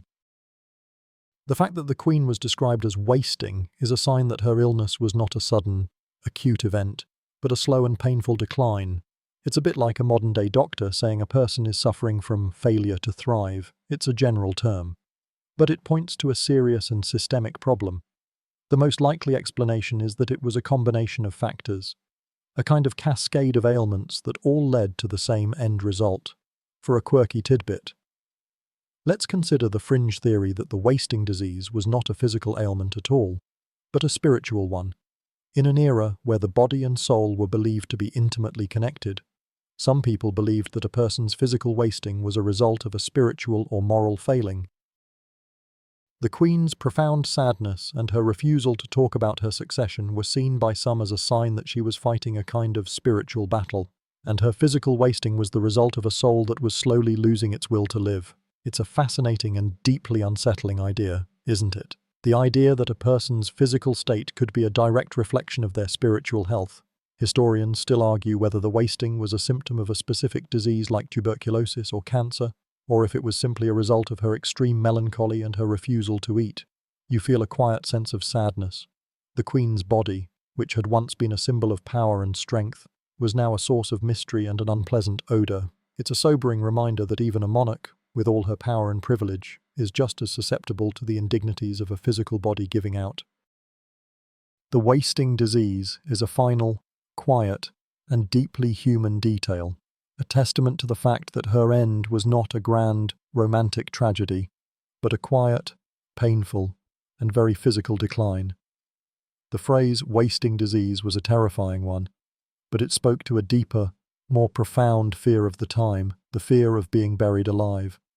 You've been observing the Queen's profound sadness and her physical decline, and in her final, immobile weeks, this fear would have been a quiet but firm presence in the minds of her attendants and doctors. In an era without modern medical technology, the line between a coma and death was a terrifyingly thin one, and the possibility of being interred prematurely was a very real and a very public anxiety. A mainstream historical fact is that the fear of premature burial, or taphophobia, was so common that it led to a number of innovations in coffin design, including bells and ropes that could be used to signal from inside the coffin. While there's no evidence that the Queen herself expressed this fear, it was a very real part of the cultural zeitgeist. The fact that her doctors could not definitively diagnose the cause of her wasting illness would have only made this fear more pronounced. Was she truly dead? Or was she just in a kind of deep, unmoving stupor? It's a question that would have haunted her attendants in the hours after her death. For a quirky tidbit, let's consider the fringe theory that Elizabeth I's refusal to lie down in her bed was a direct result of this fear. The theory suggests that she was so terrified of being mistaken for dead that she deliberately stayed upright. A final, conscious act of defiance against the possibility of being buried alive. It's a slightly ridiculous but compelling thought, the idea that her famous obstinacy was rooted in a primal fear of a terrible end. It's a bit like a modern-day person who refuses to go to the hospital because they're afraid of what the doctors might find. Historians still argue whether the fear of premature burial was a real factor in her final days or if it's simply a piece of historical folklore that has grown in the telling.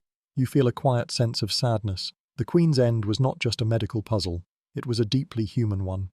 A story of a woman who was just as afraid of a terrible end as any of her subjects. The fear of being buried alive is a final, quiet, and deeply unsettling detail, a testament to the fact that her end was not a grand, romantic tragedy, but a quiet, painful, and very physical decline. The fear of being buried alive was a testament to the Queen's fragile humanity. But as you look at her official portraits from her later years, you can see a perfect, and yet perfectly false, image. She is painted as a kind of goddess, an eternally youthful and beautiful figure who is above the frailties of her physical body. The reality, as you have witnessed, was far different. Her portrait was a painted lie, a brilliant piece of propaganda that was meant to hide the ravages of time and illness from her subjects. A mainstream historical fact is that the Queen's official portraits were strictly controlled by her Privy Council. There were a number of official images of the Queen that were commissioned and distributed, and artists were punished for creating untruthful likenesses. This was not a matter of vanity, it was a matter of state. The Queen's image was her brand, and it had to be consistent and powerful. The result was a series of portraits that show the Queen with smooth, flawless skin, bright, clear eyes, and a kind of timeless beauty. You'll remember the toxic ceruse she used on her face. It's a perfect example of how she was trying to live up to her own painted lie. For a quirky tidbit, let's consider the fringe theory that the Queen's portraits were not just about vanity, but a kind of magic. Some people believed that the portraits contained a kind of spiritual essence of the Queen, and that by looking at them, her subjects were transferring a part of her spirit to themselves. It's a fascinating and deeply superstitious idea, isn't it? The idea that a painting could be a source of spiritual power. It's a bit like a modern-day fan who hangs a poster of their favorite celebrity on their wall, believing that the image gives them some kind of a mystical connection. Historians still argue whether the Queen's control over her portraiture was a sign of her immense vanity or a calculated political maneuver to ensure her image remained a powerful symbol of her reign.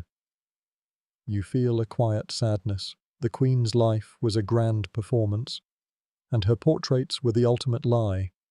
They were a testament to her power and her immense control. But they were also a kind of prison. She was forced to live up to an image that was utterly impossible to maintain, and the gap between her public persona and her private reality was a source of her quiet, inner turmoil.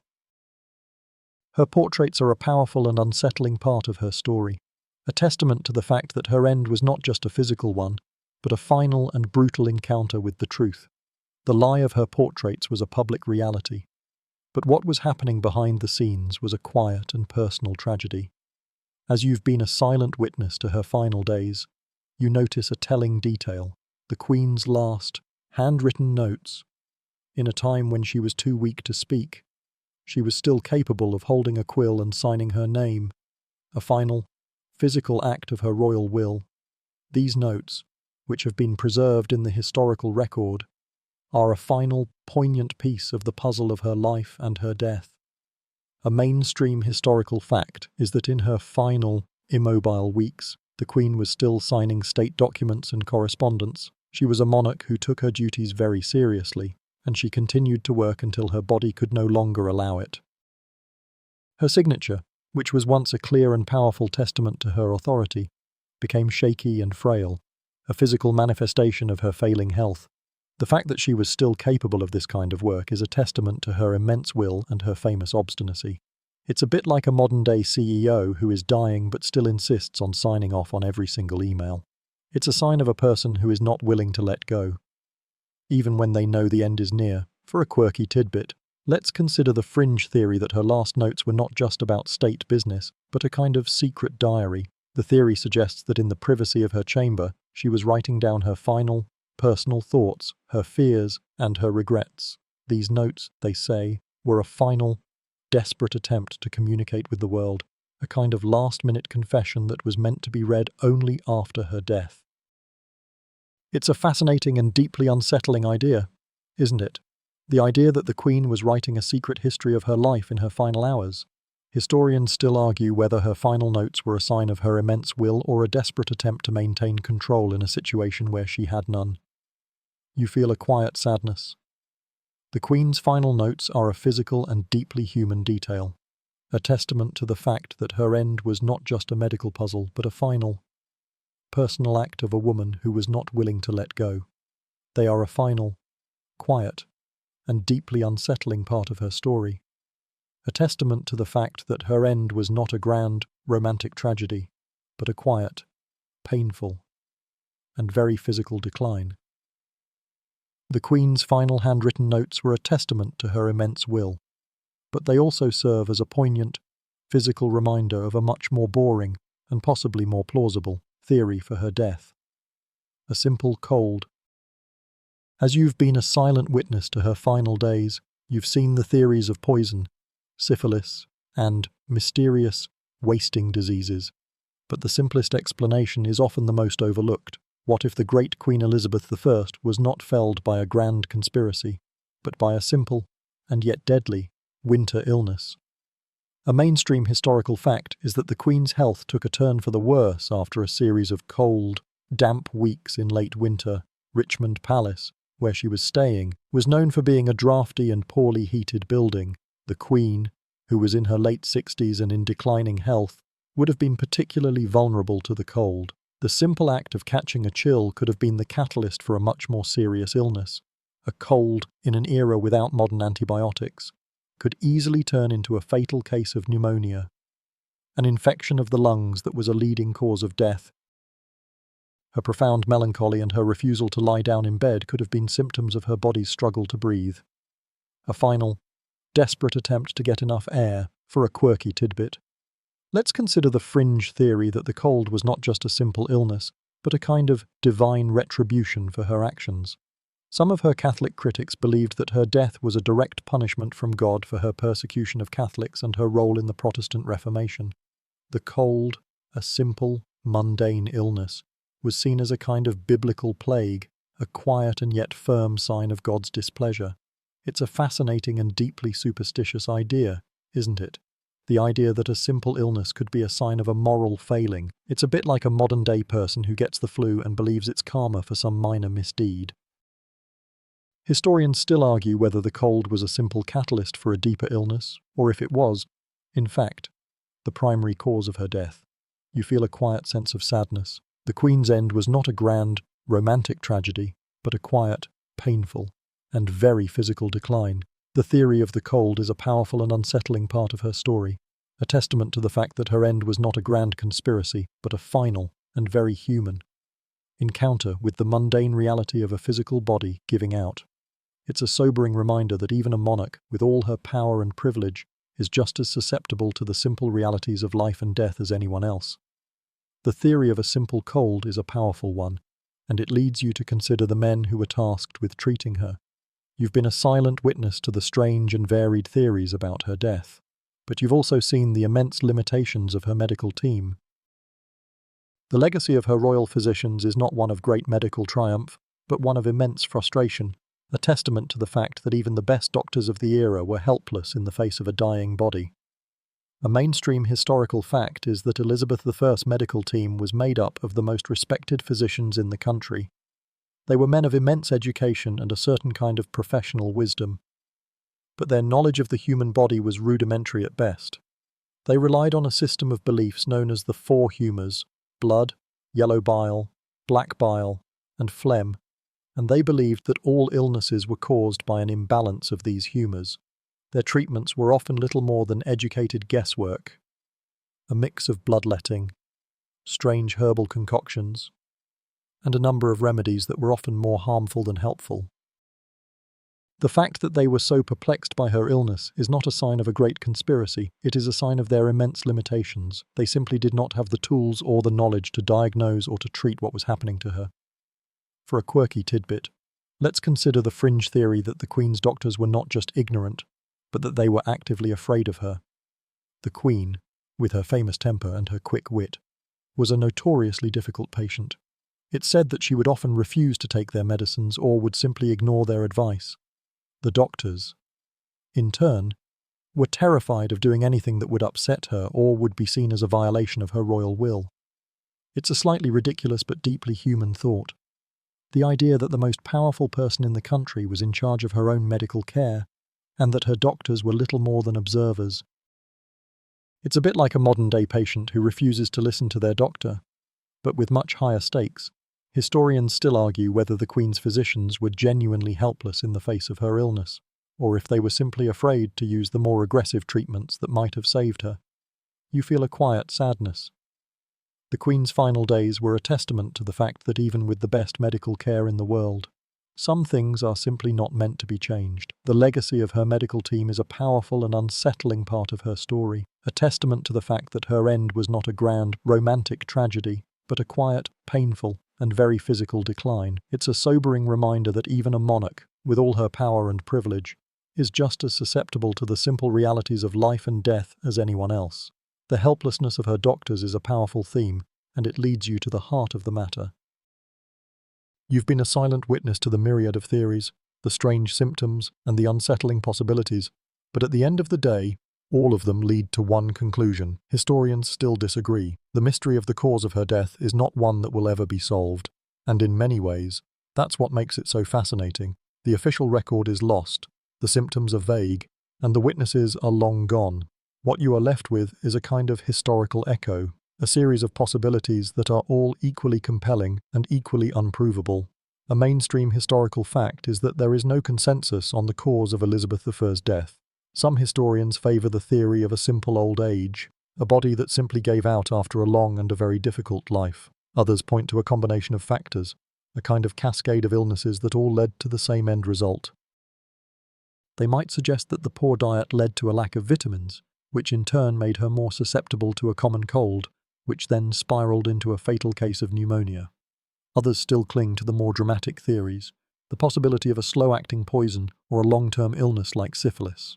The lack of a definitive answer means that all of these theories are still in play, a kind of scholarly debate that will never truly be settled. For a quirky tidbit, let's consider the fringe theory that the Queen herself was deliberately creating this mystery. The theory suggests that she knew her time was coming to an end, and she wanted to leave behind a final, great puzzle for the world to solve. She was a woman who always controlled her own narrative, and her death, in this view, was a final act of that control. It's a fascinating and very dramatic idea, isn't it? The idea that the Queen was not just dying, but that she was also performing a final, great, and mysterious act. It's a bit like a modern-day artist who leaves a piece of their work unfinished, a final gesture that leaves the audience to wonder. Historians still argue whether the lack of a definitive cause of death is a result of historical happenstance or a deliberate act of the Queen herself. You feel a quiet sense of peace. The Queen's end was a mystery, and it will always remain one.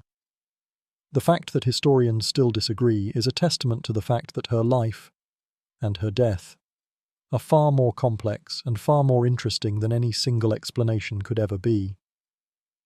The end of her life was not a simple fade. It was a slow-motion collapse that was, and will always be, one of the great historical puzzles. It's a sobering reminder that even a monarch, with all her power and privilege, is just as susceptible to the simple realities of life and death as anyone else. The scholarly debate over the cause of her death is a testament to the enduring mystery of her final days. And it all comes to a head in one specific place. As you look back on her final moments, you find yourself at Richmond Palace, a quiet and private residence that was her favourite, a place she chose to die. It's not a grand, official castle, but a comfortable, almost cosy, retreat. The very setting of her death, a place of personal preference, adds another layer to the story, a final, poignant piece of the puzzle.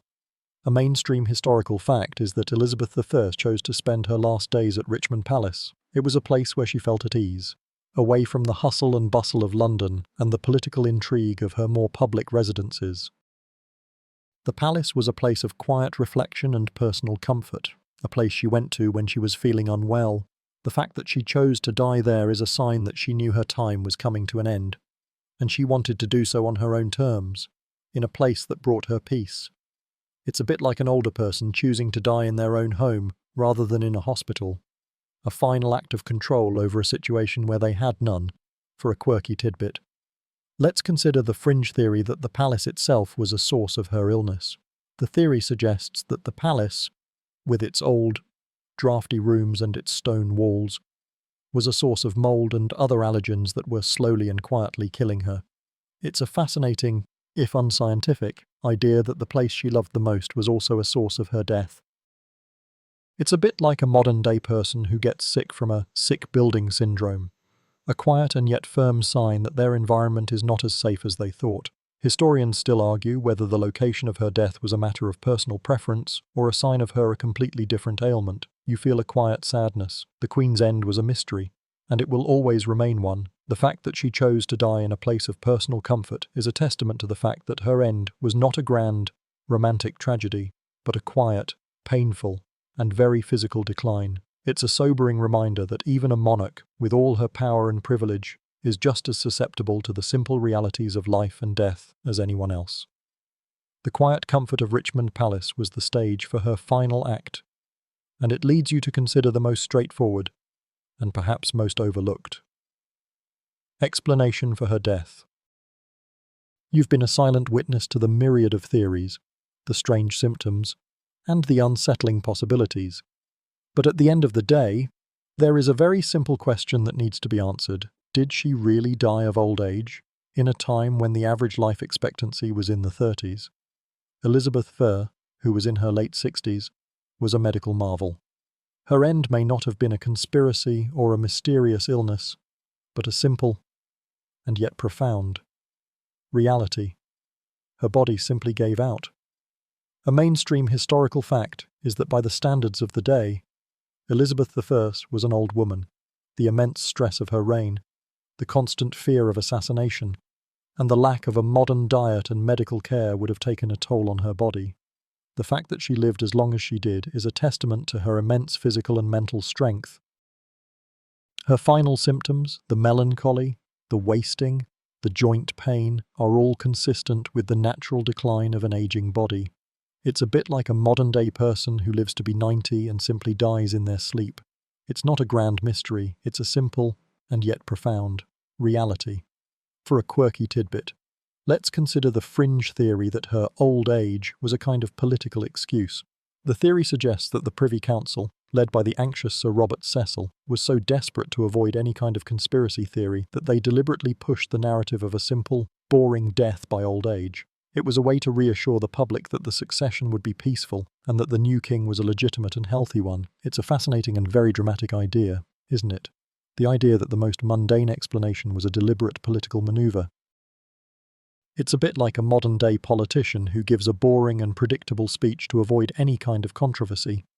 Historians still argue whether her death was a result of a specific illness or a simple, and yet profound, reality of an aging body. You feel a quiet sense of peace. The Queen's end was a mystery, and it will always remain one. But the most straightforward explanation is often the most overlooked. The possibility that she simply died of old age is a powerful and unsettling part of her story, a testament to the fact that her end was not a grand, romantic tragedy, but a quiet, painful, and very physical decline. It's a sobering reminder that even a monarch, with all her power and privilege, is just as susceptible to the simple realities of life and death as anyone else. The most straightforward explanation of old age is a powerful one, and it leads you to consider the final, physical object that serves as a quiet testament to her end, the sealed coffin. You've been a silent witness to her profound sadness and her physical decay, but after her death, her body was placed in a coffin that was never opened. This strange and unsettling detail is a final, poignant piece of the puzzle of her life and her death. Why would a queen, who was a public figure in every sense of the word, be placed in a coffin that was sealed forever? A mainstream historical fact is that the Queen's coffin was placed in a private vault at Westminster Abbey, but it was not formally opened or examined by her successors. This lack of a final, official viewing is a major reason why the exact cause of her death remains one of the great historical mysteries. The coffin was sealed with her personal mark, a final, physical act of her royal will. It's a bit like finding a mysterious, locked box in your own home with a note from a departed relative saying, "Don't open." You'd be chewing on that mystery for weeks, wouldn't you? It's a testament to Elizabeth's personality that even in her final hours, she was capable of creating a final, tantalizing puzzle for those who would outlive her. For a quirky tidbit, let's consider the fringe theory that the coffin was sealed to hide a terrible secret. The theory suggests that the Queen's body was not in a state of natural decay, but that it was marred by a terrible disease or a physical disfigurement that would have been too shocking for her subjects to see. The rumour of the foul odour you learned about earlier would only lend more credence to this theory. The coffin was sealed, they say, to protect her public image, a final act of propaganda that was meant to preserve her legend. It's a fascinating and very dramatic idea, isn't it? The idea that her death was a kind of state secret that was literally sealed away forever. Historians still argue whether the coffin was sealed to protect her public image or if it was simply a matter of historical custom. You feel a quiet sense of unease. The Queen's coffin, which should have been a final resting place, is a source of a new and unsettling mystery. The fact that it was sealed forever is a powerful and unsettling part of her story, a testament to the fact that her end was not a grand, romantic tragedy, but a quiet, painful, and very physical decline. It's a sobering reminder that even in death, a monarch is a public figure, and their legacy is often more important than the truth of their life. The mystery of the sealed coffin is a testament to the Queen's public image, but as you look back on her final symptoms, you come across a strange, and yet very specific, diagnosis: gout in her stomach. It's a phrase that has puzzled and fascinated historians for centuries, a quiet, almost forgotten piece of a much larger puzzle. The phrase is so vague and so unsettling that it feels more like a whisper than a historical fact, but it is a real part of her story. What could this gout in her stomach possibly have been? A mainstream historical fact is that the term gout in her stomach was a very general and non-specific term in the Elizabethan era. Gout, in its modern understanding, is a form of arthritis that causes severe joint pain, but in the 16th century, the term gout was used to describe any number of mysterious and debilitating illnesses that caused a person immense pain. The fact that it was in her stomach is a sign that the Queen was suffering from some kind of a digestive or internal ailment that was causing her immense pain and discomfort. The most likely explanation is that it was a combination of factors, a kind of cascade of ailments that all led to the same end result. For a quirky tidbit, let's consider the fringe theory that the gout in her stomach was not a physical ailment at all, but a kind of emotional one. The theory suggests that the Queen's profound sadness and her refusal to eat were a result of a kind of emotional turmoil that was manifesting itself as a physical illness. It's a fascinating, if unscientific, idea that a person's emotions could become a physical object inside their body. It's a bit like the medieval belief that a person who was stone-hearted would eventually have their heart literally turned to stone. It's a powerful metaphor for her emotional state, a literal manifestation of her famous obstinacy. Historians still argue whether the gout was a physical ailment that contributed to her death, or a metaphor for her mental and emotional state in her final years. You feel a quiet chill. The idea that this great Queen, who was known for her brilliant mind and her sharp wit, was slowly being taken over by a physical or emotional ailment is a profoundly sad one. The mention of the gout is a quiet but firm reminder that her final days were not just a matter of old age, they were a battle with an unseen enemy. It's a testament to the fact that even in her last moments, Elizabeth's body was a source of mystery and intrigue. The end of her life was a puzzle, and the gout in her stomach is a final, quiet, and deeply unsettling piece of that puzzle.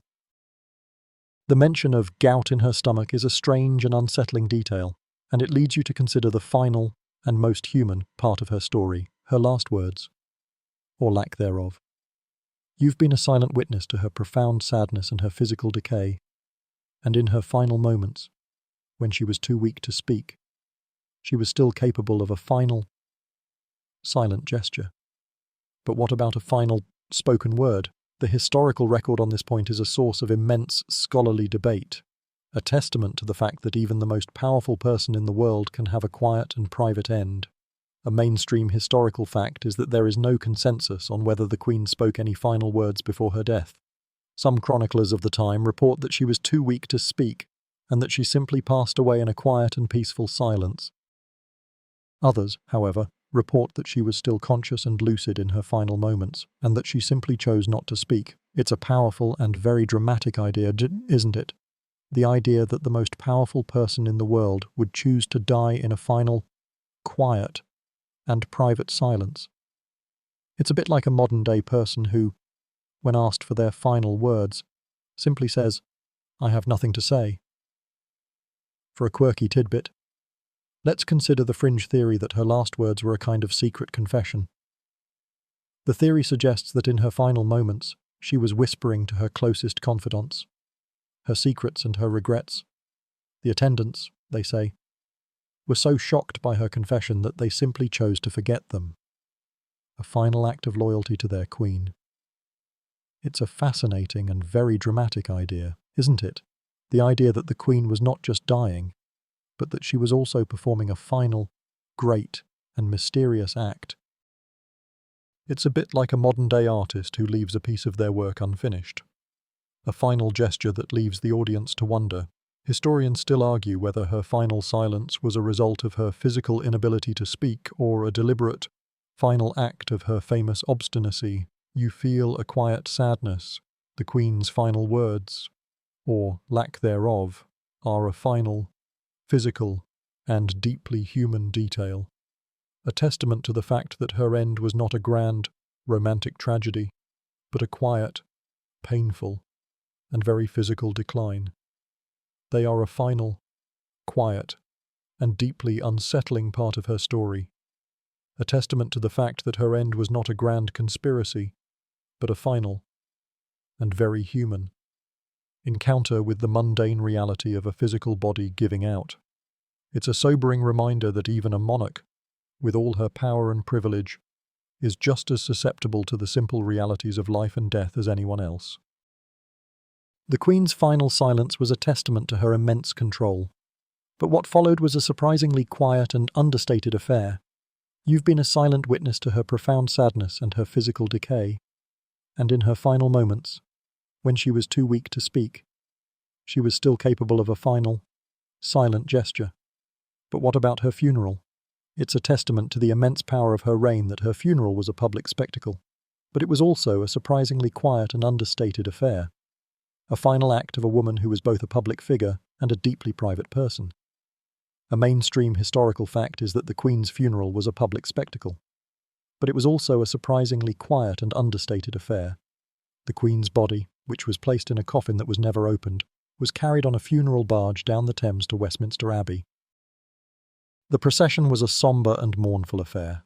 A final, quiet tribute to a woman who had ruled England for over 40 years.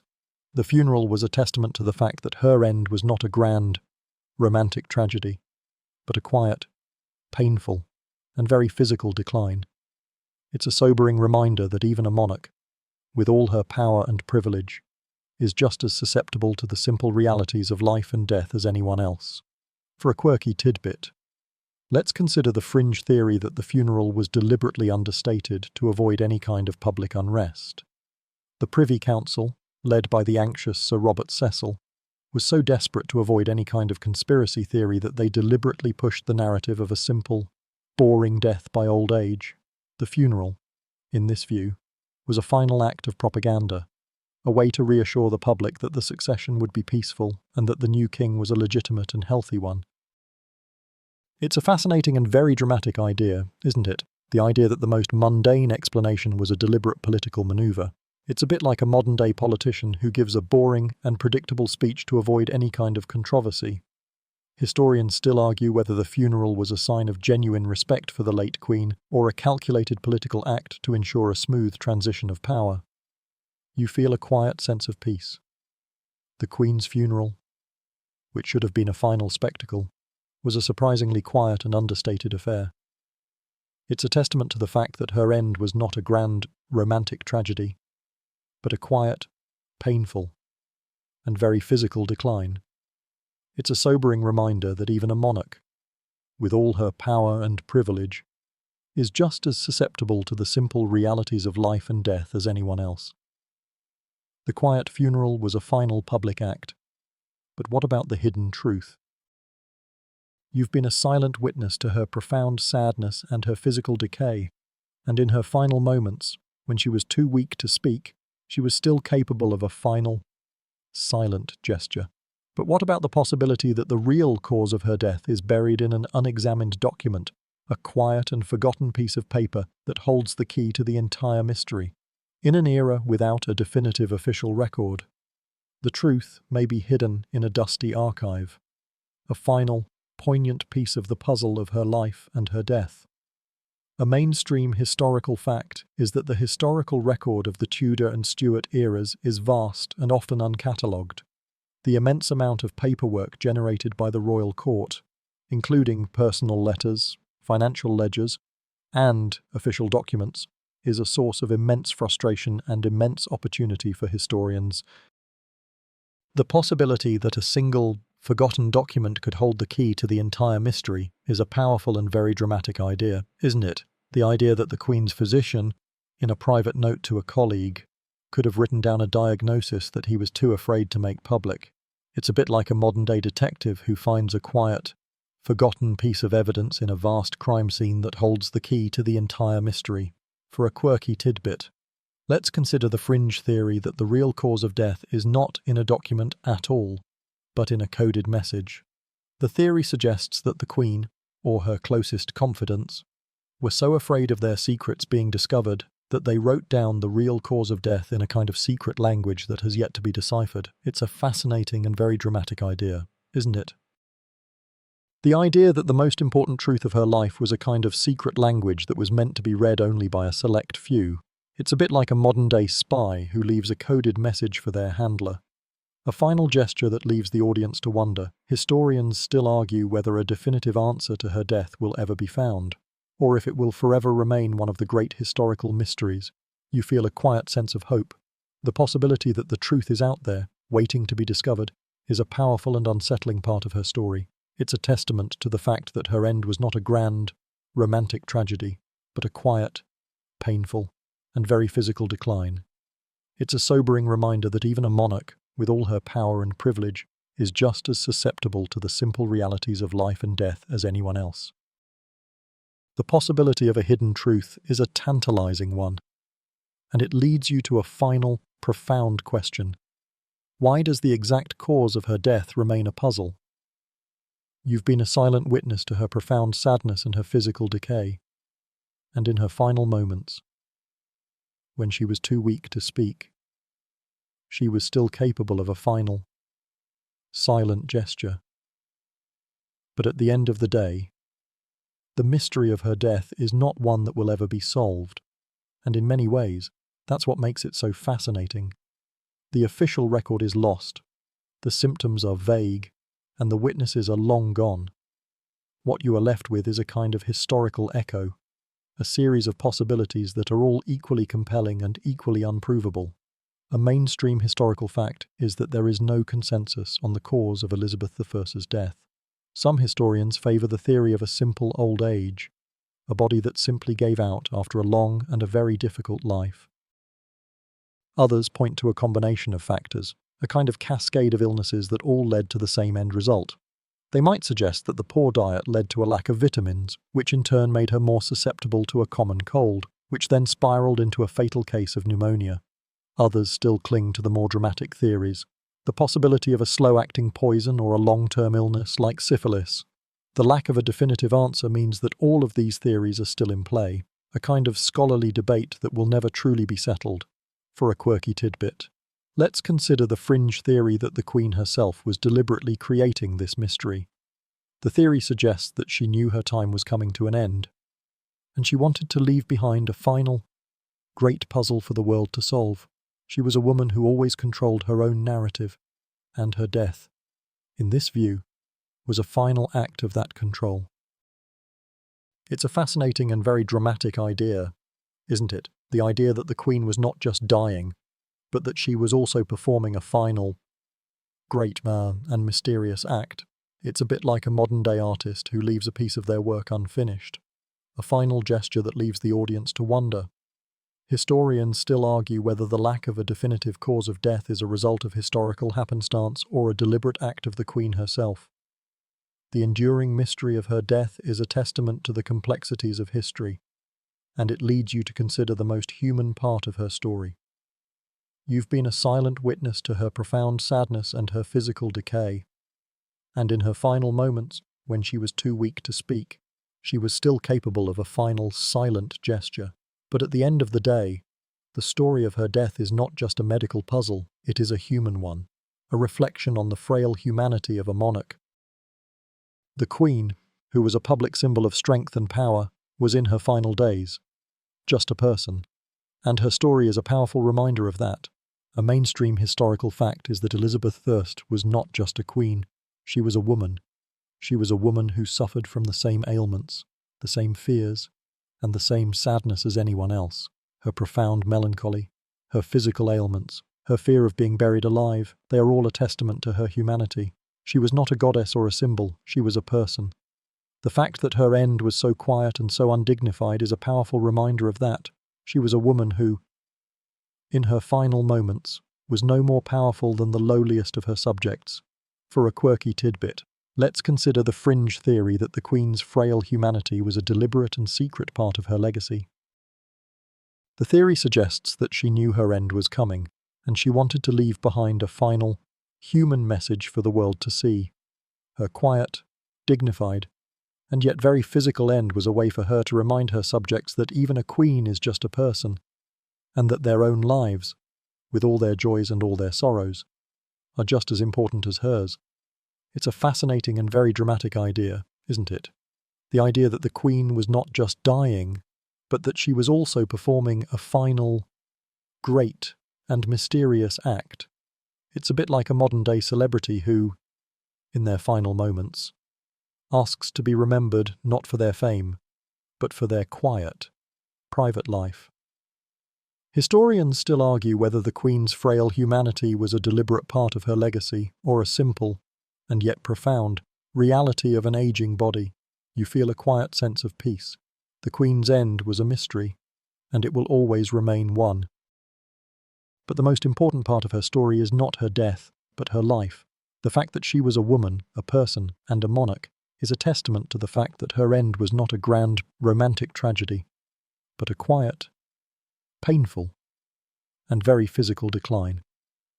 It's a sobering reminder that even a monarch, with all her power and privilege, is just as susceptible to the simple realities of life and death as anyone else. The frail humanity of a monarch is a powerful theme, and it leads you to consider the ultimate legacy of her life. You've been a silent witness to her profound sadness and her physical decay, and in her final moments, when she was too weak to speak, she was still capable of a final, silent gesture.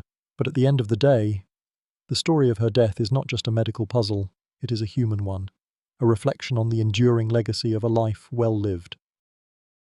The Queen, who was a public symbol of strength and power, was in her final days just a person, and her story is a powerful reminder of that. A mainstream historical fact is that Elizabeth I's reign was a golden age for England. She oversaw a period of immense political stability, a renaissance of art and culture, and a new era of global exploration and trade. Her legacy is not one of a simple death, it is one of a life well lived, a testament to her immense will and her famous obstinacy.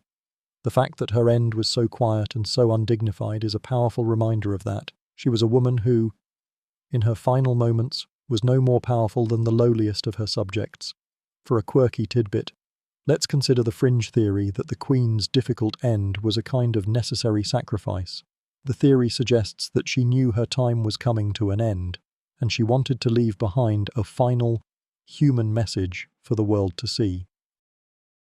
Her quiet, dignified, and yet very physical end was a way for her to remind her subjects that even a queen is just a person, and that their own lives, with all their joys and all their sorrows, are just as important as hers. It's a fascinating and very dramatic idea, isn't it? The idea that the Queen was not just dying, but that she was also performing a final, great, and mysterious act.